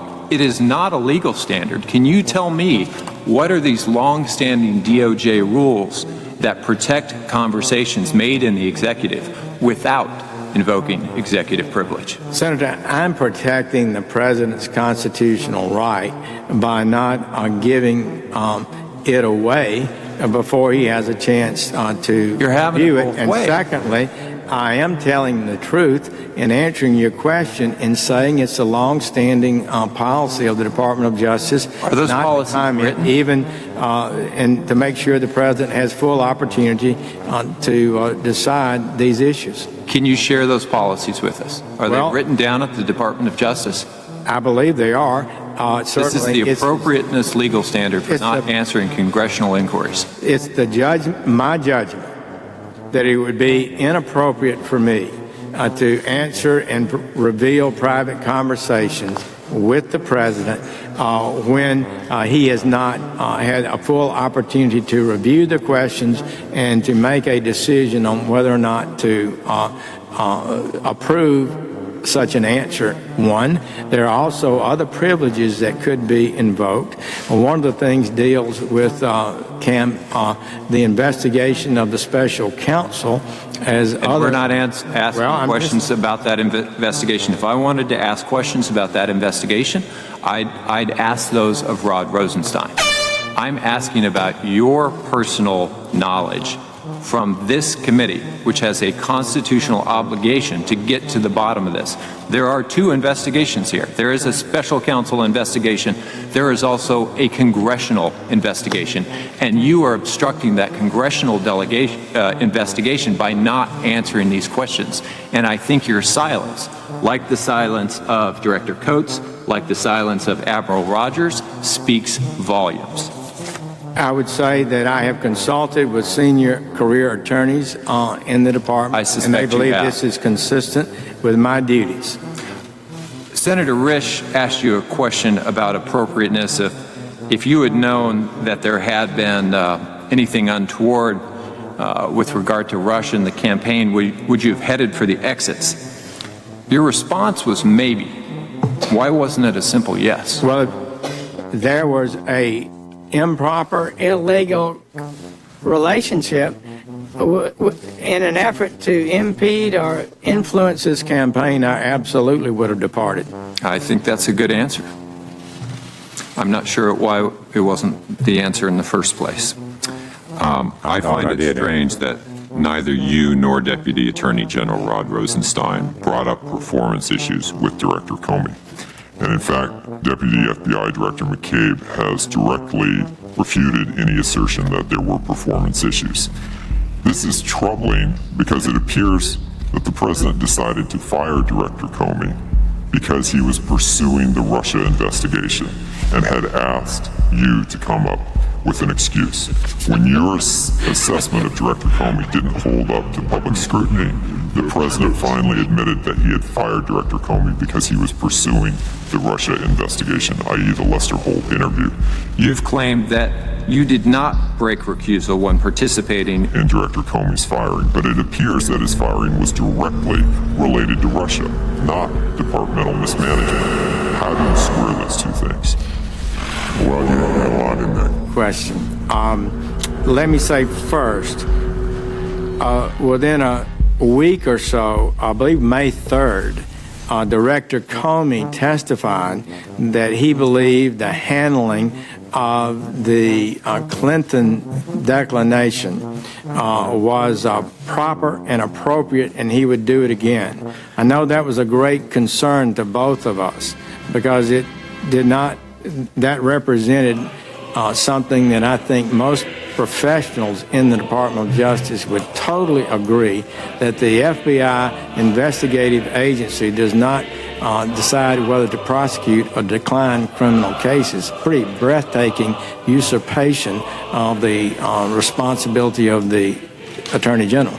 So that's how we felt. That was sort of additional concern that we had heading the FBI, someone who boldly asserted the right to continue to make such decisions. That was one of the things we discussed. That was in the memorandum, I believe, and it was also an important factor for us.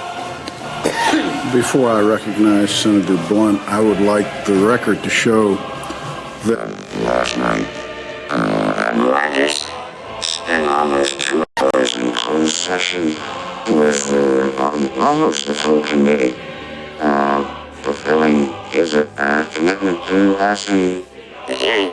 And closed session, he would answer the question. And I think it was thoroughly answered, and all members were given an opportunity to ask questions. That's what the record will show. That was good. Yes, Thank you, Chairman. Attorney General, it's good to see you here. It's good to see Mary. I know that there are probably other places you'd both rather be today, but you've always looked at public service as something you did together, and it's good to see you here together and know that your family continues to be proud and supportive of what you do. Thank you. I'm blessed indeed. I agree with that.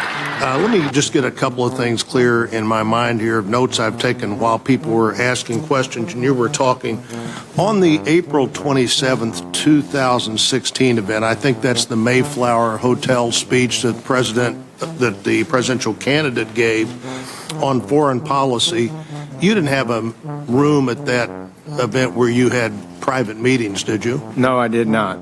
And as I understand it, you went to a reception that was attended by how many people?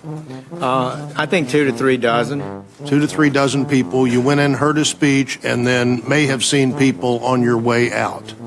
Correct. So when you said you possibly had a meeting with Mr. Kislyak, did you mean you possibly met him? I didn't have any formal meeting with him. I'm confident of that, but I may have had an encounter during the reception. That's the only thing I cannot say with certainty. I did not. That's all I can say. Well, that's what I thought you were saying, but sometimes when I hear I had a meeting, that would mean more to me than I met somebody. Right. You might have met him at the reception. Could you have met other ambassadors at that reception as well? I could. I remember one in particular that we had a conversation with whose country had an investment in Alabama, and we talked a little length about that. I remember that, but otherwise have no recollection of a discussion with the Russian ambassador. All right. So you were there. You've read since he was there. You may have seen him, but you had no room where you were having meetings with individuals to have discussions at the Mayflower Hotel that day. No, that is correct. Well, whenever you talked to Mr. Comey after he had his meeting with the president, you think that was probably the next day? You didn't stay afterwards and see him after he left the Oval Office that night? No. I understand his testimony may have suggested that it happened right afterwards, but it was either the next morning, which I think it was, or maybe the morning after that. We had a 3 times a week national security briefing with FBI that I undertake, and so it was after that we had that conversation. We had that conversation. Now, what I'm not quite clear on is, did you respond when he expressed his concern or not? Yes, I did respond. I think he's incorrect. He indicated, I believe, that he was not totally sure of the exact wording of the meeting, but I do recall my chief of staff was with me, and we recall that I did affirm the long-standing written policies of the Department of Justice concerning communications with the White House. We have to follow those rules, and in the long run, you're much better off if you do. They do not prohibit communications one-on-one by the FBI director with the president, but if that conversation moves into certain areas, it's the rules apply to the Department of Justice. So it's a duty of the FBI agent to say, Mr. President, I can't talk about that. That's the way that should work. And apparently it did, because he says he did not improperly discuss matters with the president. When Mr. Comey talked to you about that meeting, did he mention Mr. Flynn? No. He mentioned no facts of any kind. He did not mention to me that he'd been asked to do something he thought was improper. He just said he was uncomfortable, I believe, with it. After that discussion with Mr. Comey, he said he was uncomfortable. I think he said maybe it was what he testified to was perhaps the correct wording. I'm not sure exactly what he said, but I don't dispute it.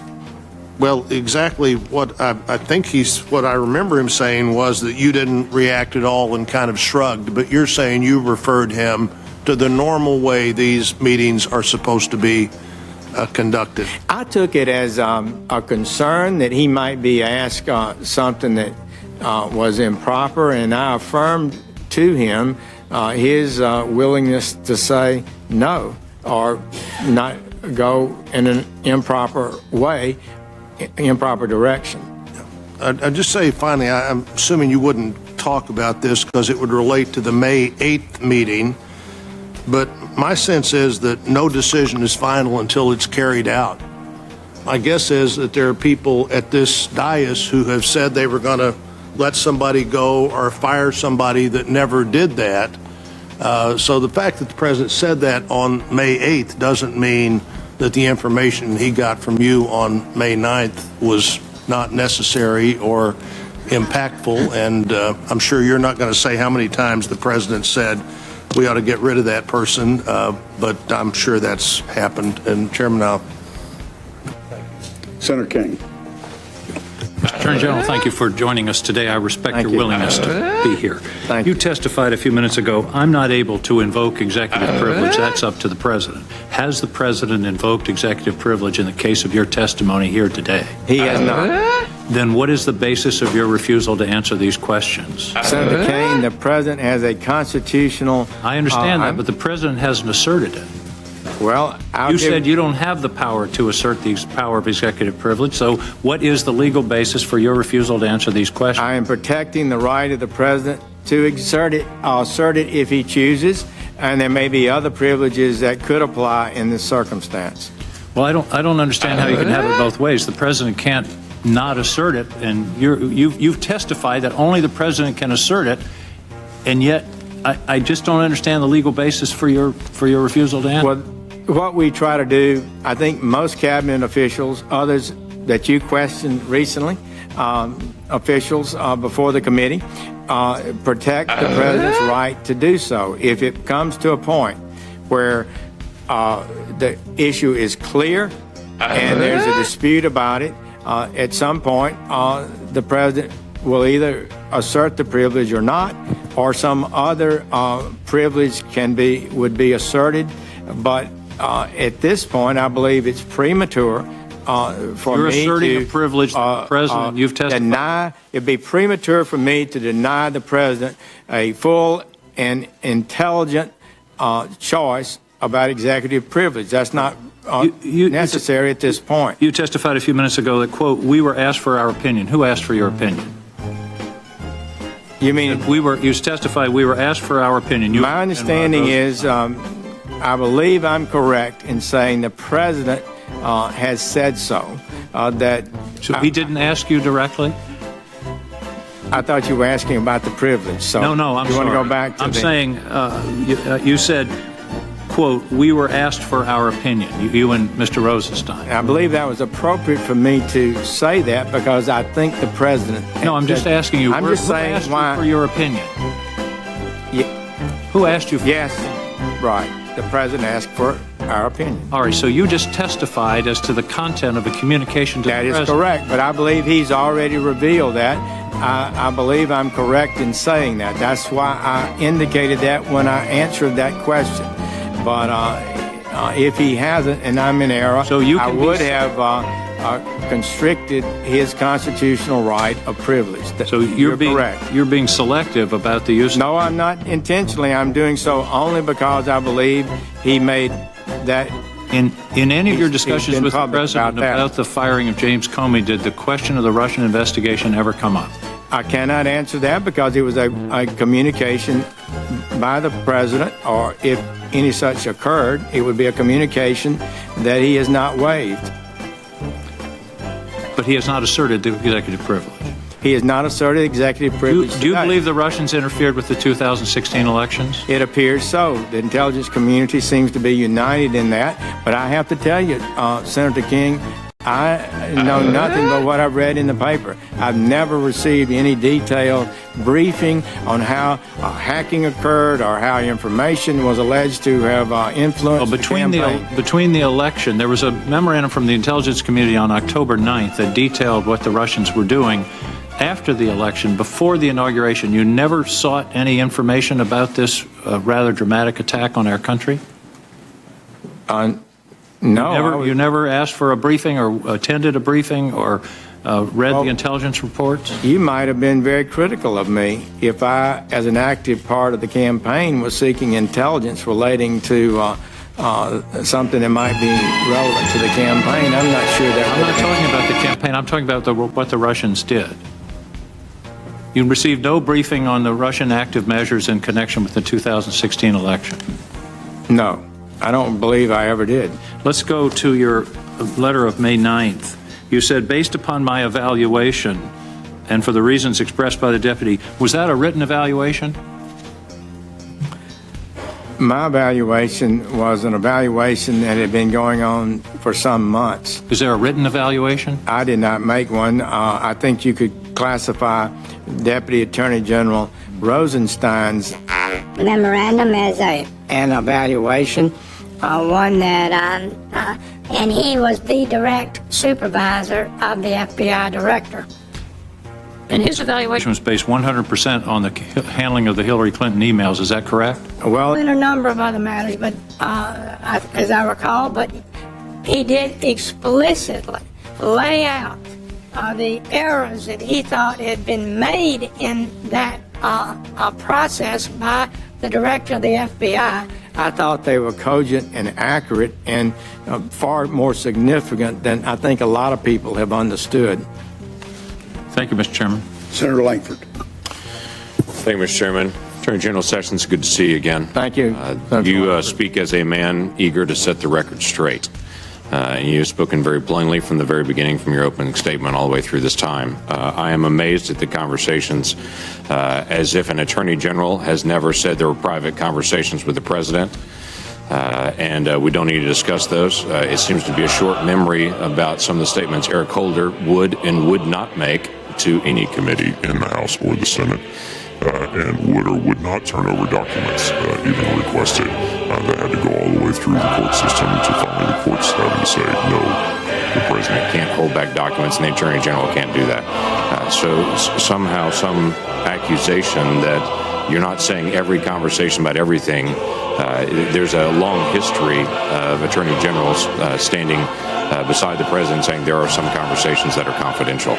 And then can be determined from there. It does seem as well that every unnamed source story somehow gets a hearing. I was in the hearing this morning with Rod Rosenstein as we dealt with the appropriations request that originally obviously you were scheduled to be at, that Rod Rosenstein was taking your place to be able to cover. He was very clear. He was peppered with questions about Russia during that conversation as well. He was very clear that he has never had conversations with you about that, and that you have never requested conversations about that.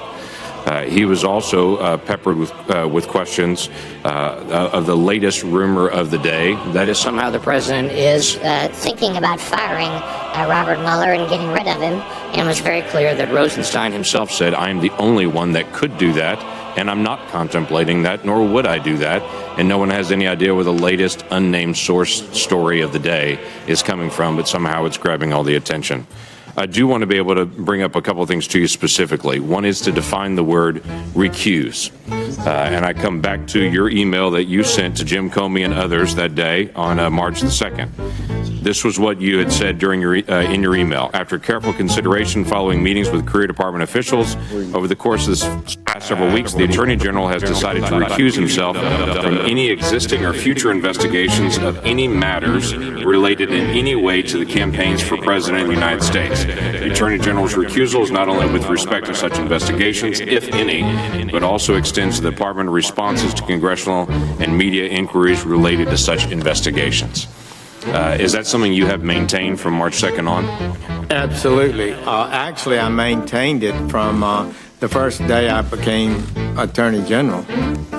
We discussed those matters, and I felt until until and if I ever made a decision to not recuse myself, I should not, as abundance of caution, involve myself in studying the investigation or evaluating it. So I did not. I also would note that the memorandum from my chief of staff directs these agencies, and one of the people directly it was sent to was James B. Comey, the director of the FBI. You should instruct members of your staffs to not to brief the Attorney General or any other officials in the office of the Attorney General about or otherwise involve the Attorney General or other officials in the office of the Attorney General in any such matters described above. And you have requested the proper and firm and crystal clear position that the recusal meant recusal. Relating to this April 27th meeting, non-meeting in the same room at the same time, the national interest was asked specifically about this as well. Who was the host of that event? They stated this in writing. As the host, the Center for National Interest decided whom to invite and then issued the invitations. The Trump campaign did not determine or approve the invitation list. Guests at the event included both Democrats and Republicans, with some among the latter supporting other candidates. Most of the guests were Washington-based foreign policy experts and journalists. Center for National Interest invited Russian Ambassador Kislyak and several other ambassadors to the speech. We regularly invite ambassadors and other foreign representatives to our events to facilitate dialogue. And then they stated, we seated all four in the front row during the speech in deference to their diplomatic status. The Trump campaign had nothing to do with the seating arrangement. The Center for National Interest extended equal treatment to the four ambassadors attending the event and invited each to a short reception prior to the Trump speech. The reception included approximately 24 guests in a receiving line. The line moved quickly, and any conversations with Mr. Trump in that setting were inherently brief and could not be private. Our recollection is that the interaction between Mr. Trump and the Ambassador Kislyak was limited to polite exchange of pleasantries appropriate on such occasions. We're not aware of any conversation between Ambassador Kislyak and Senator Jeff Sessions at the reception. However, in a small group setting like this one, we consider it unlikely that anyone could have engaged in a meaningful private conversation without drawing attention from others present. Do you have any reason to disagree with that? No, I think that's a very fair description of the reception situation. I appreciate them having made that statement. Great. Next question. Senator Manchin. Mr. Chairman, thank you. Thank you, Mr. General, for being here. It's good to see you again. Thank you, Senator Manchin. Sir, I'm going to follow up a little bit on what Senator King had asked concerning you and I are about the same vintage, and we remember back in our lifetime we've never known the Russians to be, the Russian government or the Russian military to ever be our friend, and wanting the same things we wanted out of life. With that being said, the seriousness of this Russian hacking is very serious to me and concerning. And you're saying that you had not been briefed on that. I think it was October 9th, the one it was known that the ODNI at that time, I think Mr. Clapper and also Mr. Jay Johnson, Homeland Security, made that public what was going on. Then on December 29th, President Obama at that time expelled 35 Russian diplomats, denied access to 2 Russian-owned compound, and he broadened the existing sanctions. Sir, I would ask, did you have any discussions at all? Have you had any discussions or set in on any type of meetings or recommendations were made to remove those sanctions? I don't recall any such meeting. And during the time, not from the president being inaugurated on January 20th, prior to that, in the campaign, up until through the transition, was there ever any meetings that he showed any concern or consideration or just inquisitive of what the Russians were really doing and if they really done it? I don't recall any such conversation. I'm not sure I understood your question. Maybe I better listen. Well, you were part of the national security team, so if he would have heard something about Russia and with their capabilities and our concern about what they could do to our election process, was there ever any conversations concerning that whatsoever? I don't recall it, Senator Manchin. I know it's been asked of you, the things that, your executive privileges in protecting the president. I understand that. But also, when we had Mr. Comey here, he couldn't answer a lot of things in an open session. He agreed to go into a closed session. Would you be able to go into closed session? Would it change your answers to us or your ability to speak more frankly on some things we would want to know. Senator Manchin, I'm not sure. The executive privilege is not waived by going in camera or in closed session. It may be that one of the concerns is that when you have a investigation ongoing, as the special counsel does, it's often very problematic to have persons not cooperating with that counsel in the conduct of the investigation, which may or may not be a factor in going into closed session. It would be very helpful. I think the committee, there's a lot of questions they'd like to ask, and I know that you would like to answer if possible, and maybe we can check into that a little further. If I could, sir, did you have any meetings, any other meetings with Russian government officials that have not been previously disclosed? I do. I have racked my brain, and I do not believe so. Are there any other? I can assure you that none of those meetings discussed manipulating a campaign in the United States in any way, shape, or form, or any hacking, or any such ideas. I'm going to go quick through this. Are there any other meetings between Russian government officials and any other Trump campaign associates that have not been previously disclosed that you know of? I don't recall any. To the best of your knowledge, did any of the following individuals meet with Russian officials at any point during the campaign? You can just go yes or no as I go down through the list. Paul Manafort?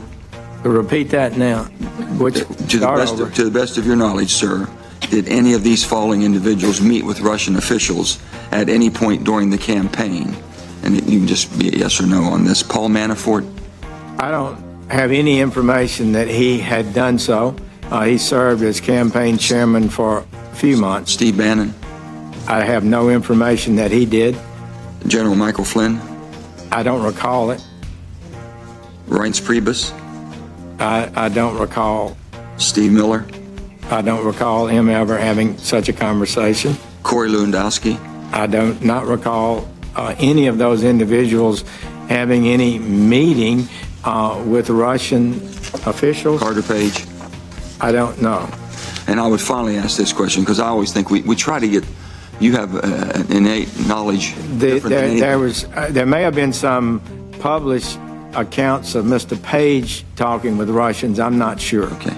I don't recall. As a former senator, you bring a unique, holistic perspective to this investigation, because you've been on both sides. I have indeed. If you were all in all, it's better on that side. If you were sitting on this side of the dais, okay, here. Nobody gets to ask you about your private conversation with your staff. Well, here we go. Get you a chance to give us some advice. If you were sitting on this side of the dais, what question would you be asking? I would be asking whether or not I would be asking questions related to whether or not there was an impact on this election.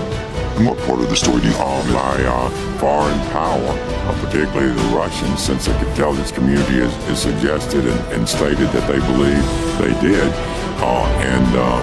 But I do think members of this government have offices to run. Is there a part of the story we're manage, and the question should be focused on that. Is there a part of the story we're missing? I'm so sorry, Mr. Chairman. Is there a part of the story we're missing? I don't know because I'm not involved in the campaign and had no information concerning it. I have no idea at what stage it is. You members of this committee know a lot more than I. Thank you, General Sessions. General Sessions, I will assure you we are very much focused on Russia's involvement, and our hope is that as we complete this process, we will lay those facts out for the American people so they can make their own determinations as well.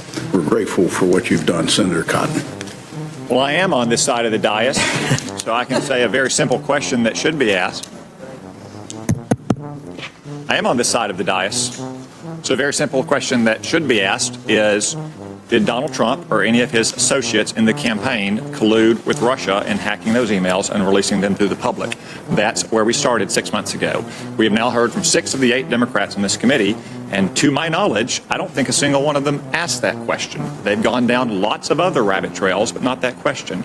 Maybe that is because Jim Comey said last week, as he said to Donald Trump, that on 3 times he assured him he was not under investigation. Maybe it's because multiple Democrats on this committee have stated they have seen no evidence thus far after 6 months of our investigation and 10 months or 11 months of an FBI investigation of any such collusion. I would just suggest, what do we think happened at the Mayflower? Mr. Sessions, are you familiar with what spies call tradecraft? A little bit. That involves things like covert communications and dead drops and brush passes, right? That is part of it. Do you like spy fiction? John Le Carre, Daniel Silva, Jason Matthews? Yeah, Alan First, David Ignatius. Just finished Ignatius's book. Do you like Jason Bourne or James Bond movies? No. Yes. I do. Have you ever, in any of these fantastical situations, heard of a plot line so ridiculous that a sitting United States senator and an ambassador of a foreign government colluded at an open setting with hundreds of other people to pull off the greatest caper in the history of espionage? Thank you for saying that, Senator Cotton. It's just like through the looking glass. I mean, what is this? I explained how, in good faith, I said I had not met with Russians because they were suggesting I, as a surrogate, had been meeting continuously with Russians. I said I didn't meet with them. And now the next thing you know, I'm accused of some reception, plotting some sort of influence campaign for the American election. It's just beyond my capability to understand, and I really appreciate, Mr. Chairman, the opportunity at least to be able to say publicly, I didn't participate in that and know nothing about it. And I gather that's one reason why you want to testify today in public. Last week, Mr. Comey, in characteristic dramatic and theatrical fashion, alluded ominously to what you called innuendo, that there was some kind of classified intelligence that suggested you might have colluded with Russia or that you might have otherwise acted improperly. You've addressed those allegations here today. Do you understand why he made that allusion? Actually, I do not. Nobody's provided me any information. Thank you. My time is limited. I have a lot of questions. Mr. Blunt asked you if you had spoken in response to Mr. Comey's statement to you after his private meeting with the president on February 14th or February 15th. You said that you did respond to Mr. Comey. Mr. Comey's testimony said that you did not. Do you know why Mr. Comey would have said that you did not respond to him on that conversation with you on February 14th or 15th? I do not. It was a little conversation, not very long, but there was a conversation, and I did respond to him. Perhaps not to everything he asked, but I did respond to him. I think in an appropriate way. Do you know why Mr. Comey mistrusted President Trump from their first meeting on January 6th? He stated last week that he did, but didn't state anything from that meeting that caused him to have such mistrust, to believe. I'm not able to speculate on that. Let's turn to the potential crimes that we know have happened. Leaks of certain information. Here's a short list of what I have. The contents of alleged transcripts of alleged conversations between Mr. Flynn and Mr. Kislyak. The contents of President Trump's phone calls with Australian and Mexican leaders, the content of Mr. Trump's meetings with the Russian foreign minister and the ambassador, the leak of the Manchester bombing suspect's identity and crime scene photos, and last week, within 20 minutes of this committee meeting in a classified setting with Jim Comey, the leak of what the basis of Mr. Comey's innuendo was. Are these leaks serious threats to our national security, and is the Department of Justice taking them with the appropriate degree of seriousness in investigating and ultimately going to prosecute them to the fullest extent of the law? Thank you, Senator Cotton. We have had one successful case very recently in Georgia. That person has been denied bail, I believe, and is being held in custody. But some of these leaks, as you well know, are extraordinarily damaging to the United States security. And we have got to restore a regular order principle. We cannot have persons in our intelligence agencies, our investigative agencies, or in Congress leaking sensitive matters on staff. So this is, I'm afraid, will result in, is already resulting in investigations, and I fear that some people may find that they wish they hadn't leaked. Thank you. My time has expired, but for the record, it was stated earlier that the Republican platform was weakened on the point of arms for Ukraine. That is incorrect. The platform was actually strengthened, and I would note that it was the Democratic president who refused repeated bipartisan requests of this Congress to supply those arms to Ukraine? Senator Harris. Attorney General Sessions, you have several times this afternoon prefaced your responses by saying, to the best of your recollection. Just on the first page of your 3 pages of written testimony, you wrote, "Nor do I recall, do not have recollection, do not remember it." So my question is, for any of your testimony today, did you refresh your memory with any written documents, be they your calendar, written correspondence, emails, notes of any sort? I attempted to refresh my recollection, but so much of this is in a wholesale campaign of extraordinary nature that you're moving so fast that you don't keep notes. You meet people. I didn't keep notes of my conversation with the Russian ambassador at the Republican I'd like convention. to just talk about what you did. I'm just saying I didn't keep notes on most of these things, and there's nothing for me. Will you provide this committee with the notes that you did maintain? As appropriate, I will supply the committee with documents. Can you please tell me what you mean when you say appropriate? I would have to consult with lawyers in the department who know the proper procedure before disclosing documents that are held within the Department of Justice. Attorney General I'm not able to make that opinion today. Sir, I'm sure you prepared for this hearing today, and most of the questions that have been presented to you were predictable. So my question to you is, did you then review with the lawyers of your department, if you as the top lawyer are unaware, what the law is regarding what you can share with us and what you cannot share with us, what is privileged and what is not privileged? We discussed the basic parameters of testimony. I frankly have not discussed documentary disclosure rules. Will you make a commitment to this committee that you will share any written correspondence, be they your calendars, records, notes, emails, or anything that has been reduced at any point in time in writing to this committee where legally you actually have an obligation to do so? I'll commit to reviewing the rules of the department and and when that issue is raised to respond appropriately.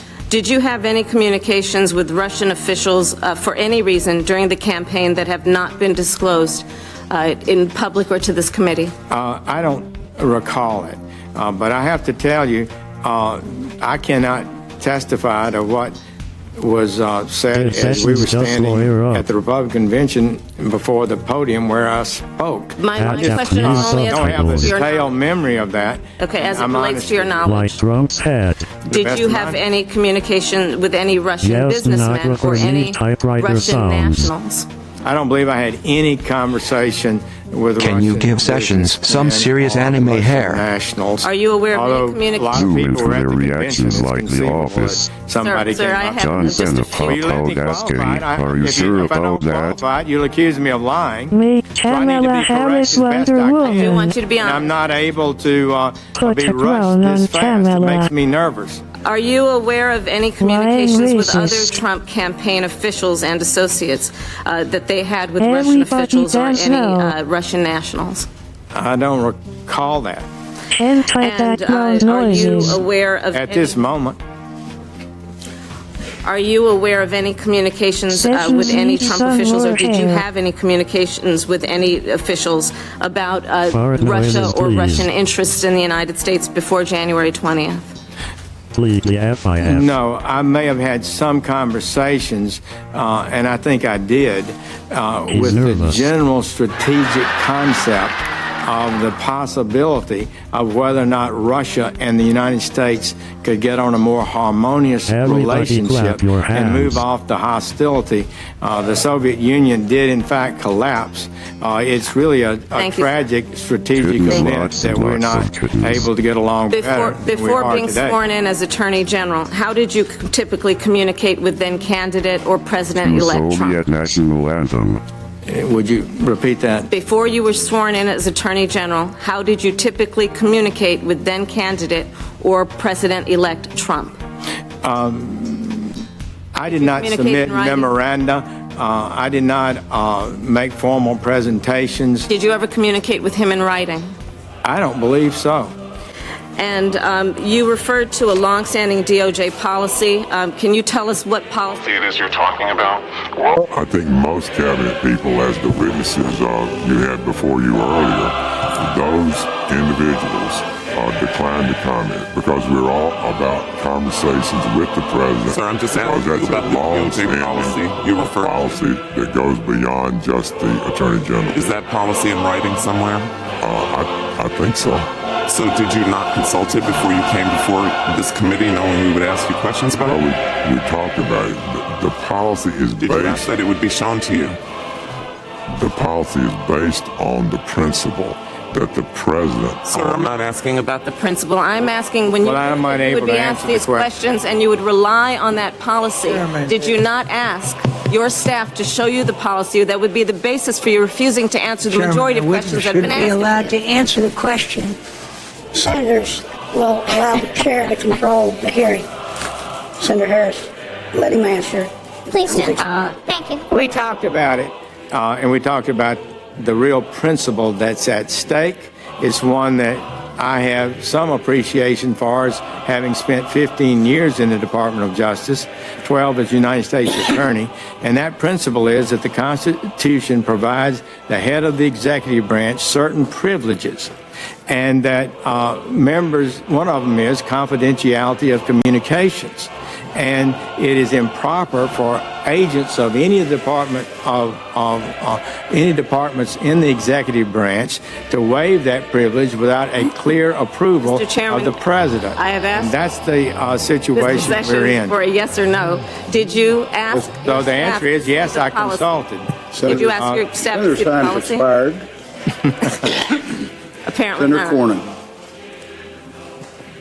Attorney General Sessions, former Director Comey, in his letter to FBI employees when he was terminated, started this way. He said, "I've long believed that a president can fire an FBI director for any reason or no reason at all." Do you agree with that? Yes, and I think that was good for him to say, because I believe we're going to have a new and excellent FBI director, a person who is smart, disciplined, with integrity and proven judgment. That would be good for the Bureau, and I think that statement probably was a valuable thing for Director Comey to say, and I appreciate that he did. Just to reiterate the timeline of your recusal and the Rosenstein memo and your letter to the president recommending the termination of Director Comey, you recused from the Russian investigation on March the 2nd, correct? The formal recusal took place on that date. The letter that you wrote forwarding the Rosenstein memo to the president as a basis for Director Comey's termination was dated May the 9th, a couple of months after you'd recused from the Russian investigation, correct? I believe that's correct. So isn't it true that the Russian investigation did not factor into your recommendation to fire Director Comey? That is correct. The memorandum written by the Deputy Attorney General, your letter to the President forwarding that recommendation, didn't mention Russia at all. Is that your recollection? That is correct. So let's review what the basis was of Deputy Attorney General Rosenstein's recommendation. He wrote in his memo on May the 9th, he said, "I cannot defend the director's handling of the conclusion of the investigation of Secretary Clinton's emails, and I do not understand his refusal to accept the nearly universal judgment that he was mistaken." And of course, he's talking about Director Comey. He went on to say the director, that was Director Comey at the time, was wrong to usurp the Attorney General's authority on July the 5th, 2016. You'll recall that was the date of the press conference he held. He went on to say that the FBI director is never empowered to supplant federal prosecutors and assume command of the Justice Department. Finally, he said, compounding the error, the director ignored another long-standing principle that we do not hold press conferences to release derogatory information about the subject of a declined criminal investigation. In fact, there is written policy from the Department of Justice, is there not, entitled Election Year Sensitivities. Are you familiar with the prohibition of the Justice Department making announcements or taking other actions that might interfere with the normal elections? I am generally familiar with that. Some of those were the Holder memoranda after my time in the department. Well, let me read. There's always been rules about it, though. Well, let me read just an excerpt from a memo from the Attorney General. March 9th, 2012, entitled Election Year Sensitivities. It says law enforcement officers and prosecutors may never select the timing of investigative steps or criminal charges for the purpose of affecting any election, or for the purpose of giving an advantage or disadvantage to any candidate or political party. Such a purpose is inconsistent with the department's mission and with the principles of federal prosecution. Do you agree with that? Essentially, yes. So, what essentially the Deputy Attorney General said is that former Director Comey violated Department of Justice directives when he held a press conference on July the 5th, 2016. He announced that Secretary Clinton was extremely careless with classified email and went on to release other derogatory information, including his conclusion that she was extremely careless, but yet went on to say that no reasonable prosecutor would prosecute her. That is not the role of the FBI director, is it? That is a job for the prosecutors at the Department of Justice. That's what was meant by Deputy Attorney General Rosenstein when he said that Director Comey usurped the role of the Department of Justice prosecutors. Is that right? That is correct. And former Attorney General Bill Barr wrote an op-ed recently in which he said he had assumed that Attorney General Lynch had urged Mr. Comey to make this announcement so she wouldn't have to do it. But in fact, it appears he did it without her approval totally. And that is a pretty stunning thing. It is a stunning thing, and it violates fundamental powers. And then when he reaffirmed that the rightness he believed of his decision on May 3rd, I think it was, that was additional confirmation that the director's thinking was not clear. Senator Reid. Thank you very much, Mr. Chairman. First, a point, Attorney General. Senator Heinrich and others have raised the issue of long-standing rules. If there are written rules to this effect, would you provide them to the committee, please? I will. Thank you very much. Now, Senator Corn has made the point that the whole substance of your recommendation to the President to dismiss Director Comey was his unprofessional conduct with respect to the Clinton administration. Is that correct? I supported everything that the Deputy Attorney General put in his memoranda as good and important factors to use in determining whether or not he had conducted himself in a way that justified continuing in office. I think it pretty well speaks for itself, and I believe most of it did deal with that. Now, the discussion about his performance was a bipartisan discussion. It began during the election time. Democrats were very unhappy about the way he conducted himself. And in retrospect and looking at it, I think it was more egregious than I may have even understood at the time. General, you're not, with regard to the General, if I may, okay. And I don't want to cut you off. Okay, I'll let you go. I'm sorry. Excuse me, sir. But on July 7th, when Mr. Comey made his first announcement about the case, you were on Fox News and you said, first of all, Director Comey is a skilled former prosecutor. And then you concluded by saying essentially that it's not his problem, it's Hillary Clinton's problem. Then in November, on November 6th, after Mr. Comey again made news in late October by reopening, if you will, the investigation, you said again on Fox News, you know, FBI Director Comey did the right thing when he found new evidence. He had no choice but to report it to the American Congress, where he had under oath testified. The investigation was over. He had to correct that and say, this investigation is ongoing now. I'm sure it's significant, or else he wouldn't have announced that. So in July and November, Director Comey was doing exactly the right thing. You had no criticism of him. You felt that, in fact, he was a skilled professional prosecutor. You felt that his last statement in October was fully justified. So how can you go from those statements to agreeing with Mr. Rosenstein and then asking the president or recommending he be fired? I think, in retrospect, as all of us began to look at that clearly and talk about it as perspectives of the Department of Justice, once the director had first got involved and embroiled in a public discussion of this investigation, which would have been better never have been discussed publicly, and said it was over. Then when he found new evidence that came up, I think he probably was required to tell Congress that it wasn't over, that new evidence had been developed.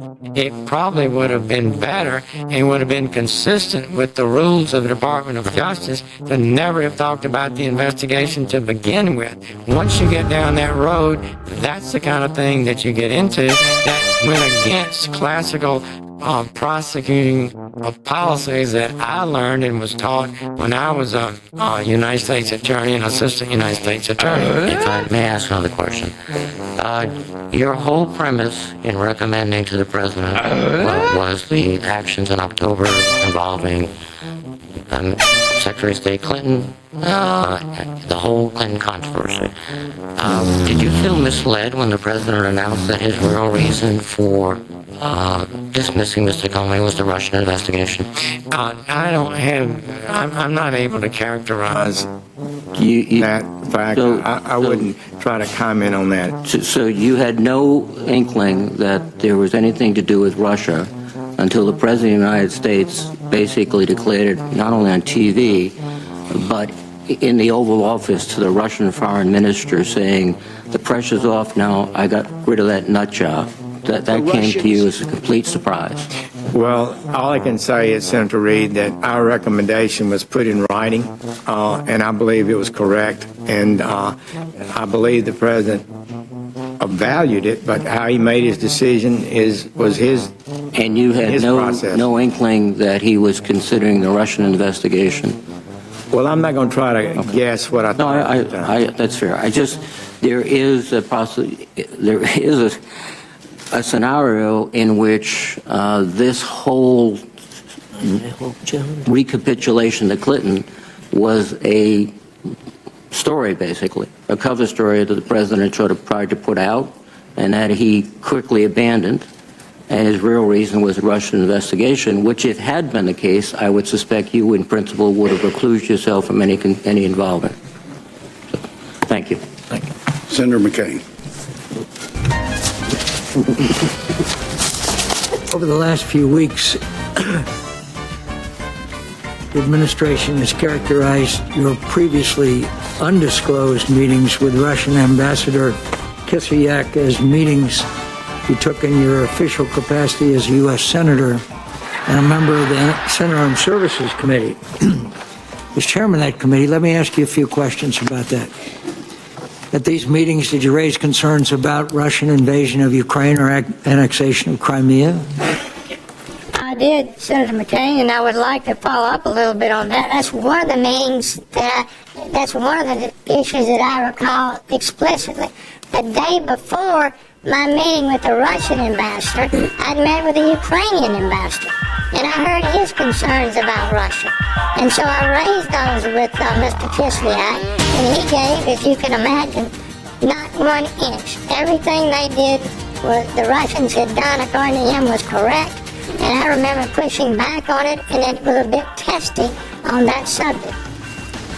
Knowing you on the committee, I can't imagine that.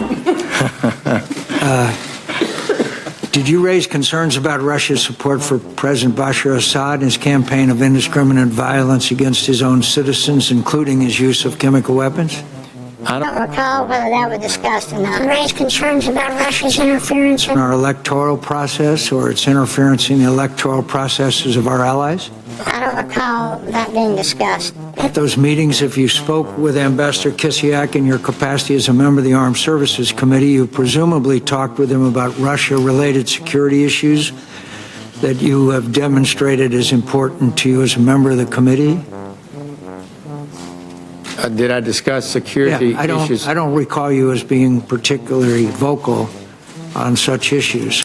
Repeat that, Senator McCain. I'm sorry. The whole Russia-related security issues you demonstrate as important to you as a member of the committee. Did you raise those with him? You mean such issues as nuclear issues, or? Yeah, in other words, Russia-related security issues. In your capacity as the chairman of the Strategic Forces Subcommittee, what Russia-related security issues did you hold hearings on or otherwise demonstrate a keen interest in? Well, we may have discussed that. I just don't have a real recall of the meeting. I was not making a report about it to anyone. I just was basically willing to meet and see what he discussed. And his response was? I don't recall. During the 2016 campaign season, do you have any contacts with any representative, including any American lobbyist or agent of any Russian company within or outside your capacity as a member of Congress or a member of the Armed Services Committee? I don't believe so. Politico recently reported that in the middle of the 2016 elections, the FBI found that Russian diplomats whose travel the State Department was supposed to track had gone missing. Some turned up wandering around the desert or driving around Kansas. Reportedly, intelligence sources conclude that after about a year of inattention, these movements indicate, one, that Moscow's espionage ground game has grown stronger and more brazen, and that quietly the Kremlin has been trying to map the United States telecommunications infrastructure. What do you know about this development and how the Justice Department and other relevant U.S. government agencies responding to it? We need to do more, Senator McCain. I am worried about it. We also see that from other nations with these kind of technological skills like China and some of the other nations that are penetrating our business interests, our national security interests. As a member of the Armed Services Committee, I did support and advocate, and I think you supported legislation that would, and it's ongoing now, that requires the Defense Department to identify weaknesses in our system and how we can fix them. But I would say to you, Senator McCain, that is, in my short tenure here in the Department of Justice, I've been more concerned about computer hacking and those issues than I was in the Senate. It's an important issue, you're correct. The Washington Post reported yesterday Russia has developed a cyber weapon that can disrupt the United States power grids and telecommunications infrastructure. This weapon is similar to what Russia or Russian allied hackers used to disrupt Ukraine's electrical grid in 2015. Can you discuss a little bit in open session how serious that is?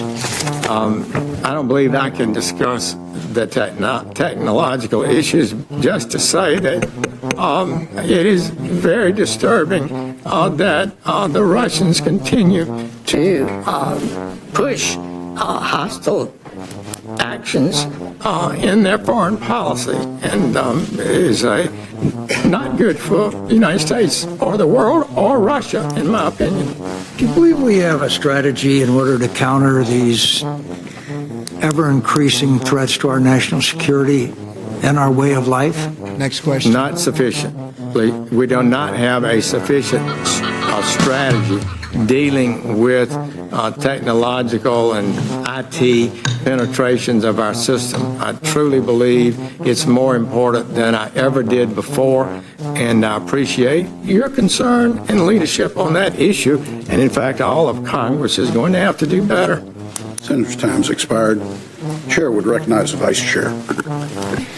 Thank you, Mr. Chairman and General Sessions. Thank you. I particularly appreciate your last comments with Senator McCain about the seriousness of this threat, and it's why so many of us on this committee are concerned when the whole question of Russian intervention, the president continues to refer to it as a witch hunt and fake news, and there doesn't seem to be a recognition of the seriousness of this threat. I share, I think most members do, the consensus that the Russians massively interfered. They want to continue to interfere, not to favor one party or another, but to favor their own interests. And it is of enormous concern that we have to hear from the administration how they're going to take that on. I also believe comments have been made here about where we head in terms of some of the Trump associates who may have had contacts with Russians. Candidly, we've not gotten to all of that yet because of the unprecedented firing of the FBI director that was leading this very same Russia investigation that superseded some of our activities. So those members who I hope will equally pursue the very troubling amount of smoke, at least, that's out there between individuals that were affiliated with the Trump campaign, possible ties with Russians. I've not reached any conclusion. We've got to pursue that. Final comment, and I understand your point, but you have to, there were a series of comments made by Mr. Comey last week. I think members on this side of the aisle have indicated you understand executive privilege, understand classified setting.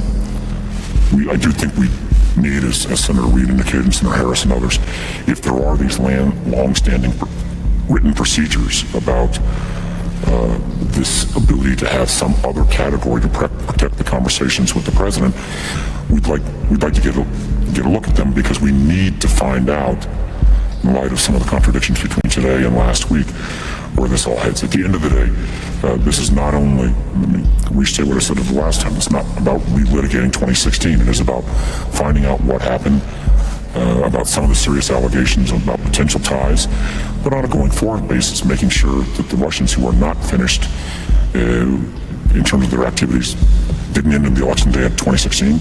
We know that is ongoing, and we have to be better prepared on a going forward basis. Thank you, Mr. Chairman. Thank you, Vice Chairman. Mr. Chairman, one brief comment, if you mind. I do want to say that there are chains at the top of the FBI should have no impact whatsoever on the investigation. Those teams have been working, and they'll continue to work, and they've not been altered in any way. But there were a number of very strange comments that Mr. Comey testified last week that you could have, I believe, shed some light on. But we'll continue. Thank you, sir. General Sessions, thank you again for your willingness to be here. Not sure that you knew it, but your replacement sat through most of this hearing, Luther Strange. He's made us regret that we don't have intramural basketball teams. Big Luther is a good round ball player at Tulane. You've been asked a wide range of questions, and I think you've answered things related to claims about the meeting at the Mayflower. You've answered questions that surround the reasons of your recusal and the fact that you had never been briefed since day one on the investigation. But you made clear that you can't think of any other conversations that you've had with Russian officials. You've covered in detail the conversation that you had, though brief, with Director Comey that he referenced to after his private meeting with the president. Just to name a few things that I think you've helped us to clear up.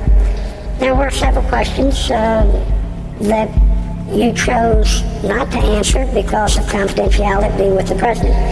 I would only ask you now to go back and work with the White House to see if there are any areas of questions that they feel comfortable with you answering, and if they do, that you provide those answers in writing to the committee. I would also be remiss if I didn't remind you that those documents that you can provide for the committee, They would be helpful to us for the purposes of sorting timelines out, anything that substantiates your testimony today, individuals who might have been at events that you're familiar with, especially those that work for you, would be extremely helpful. And more importantly, I want to thank you for your agreement to have a continuing dialogue with us as we might need to ask some additional questions as we go a little further down the investigation. That certainly does not have to be a public hearing, but it may be an exchange and a dialogue that we have. You have helped us tremendously, and we're grateful to you and to Mary for the unbelievable sacrifice that you made in this institution, but also now in this administration. This hearing is now adjourned. Thank you.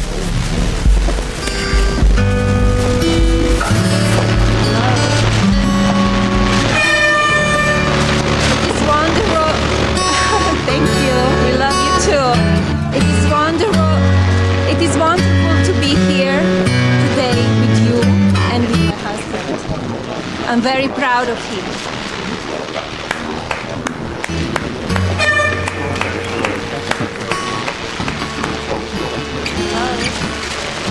It is wonderful to be here. It is wonderful. It is wonderful to be here today with you and with my husband. He is a great leader.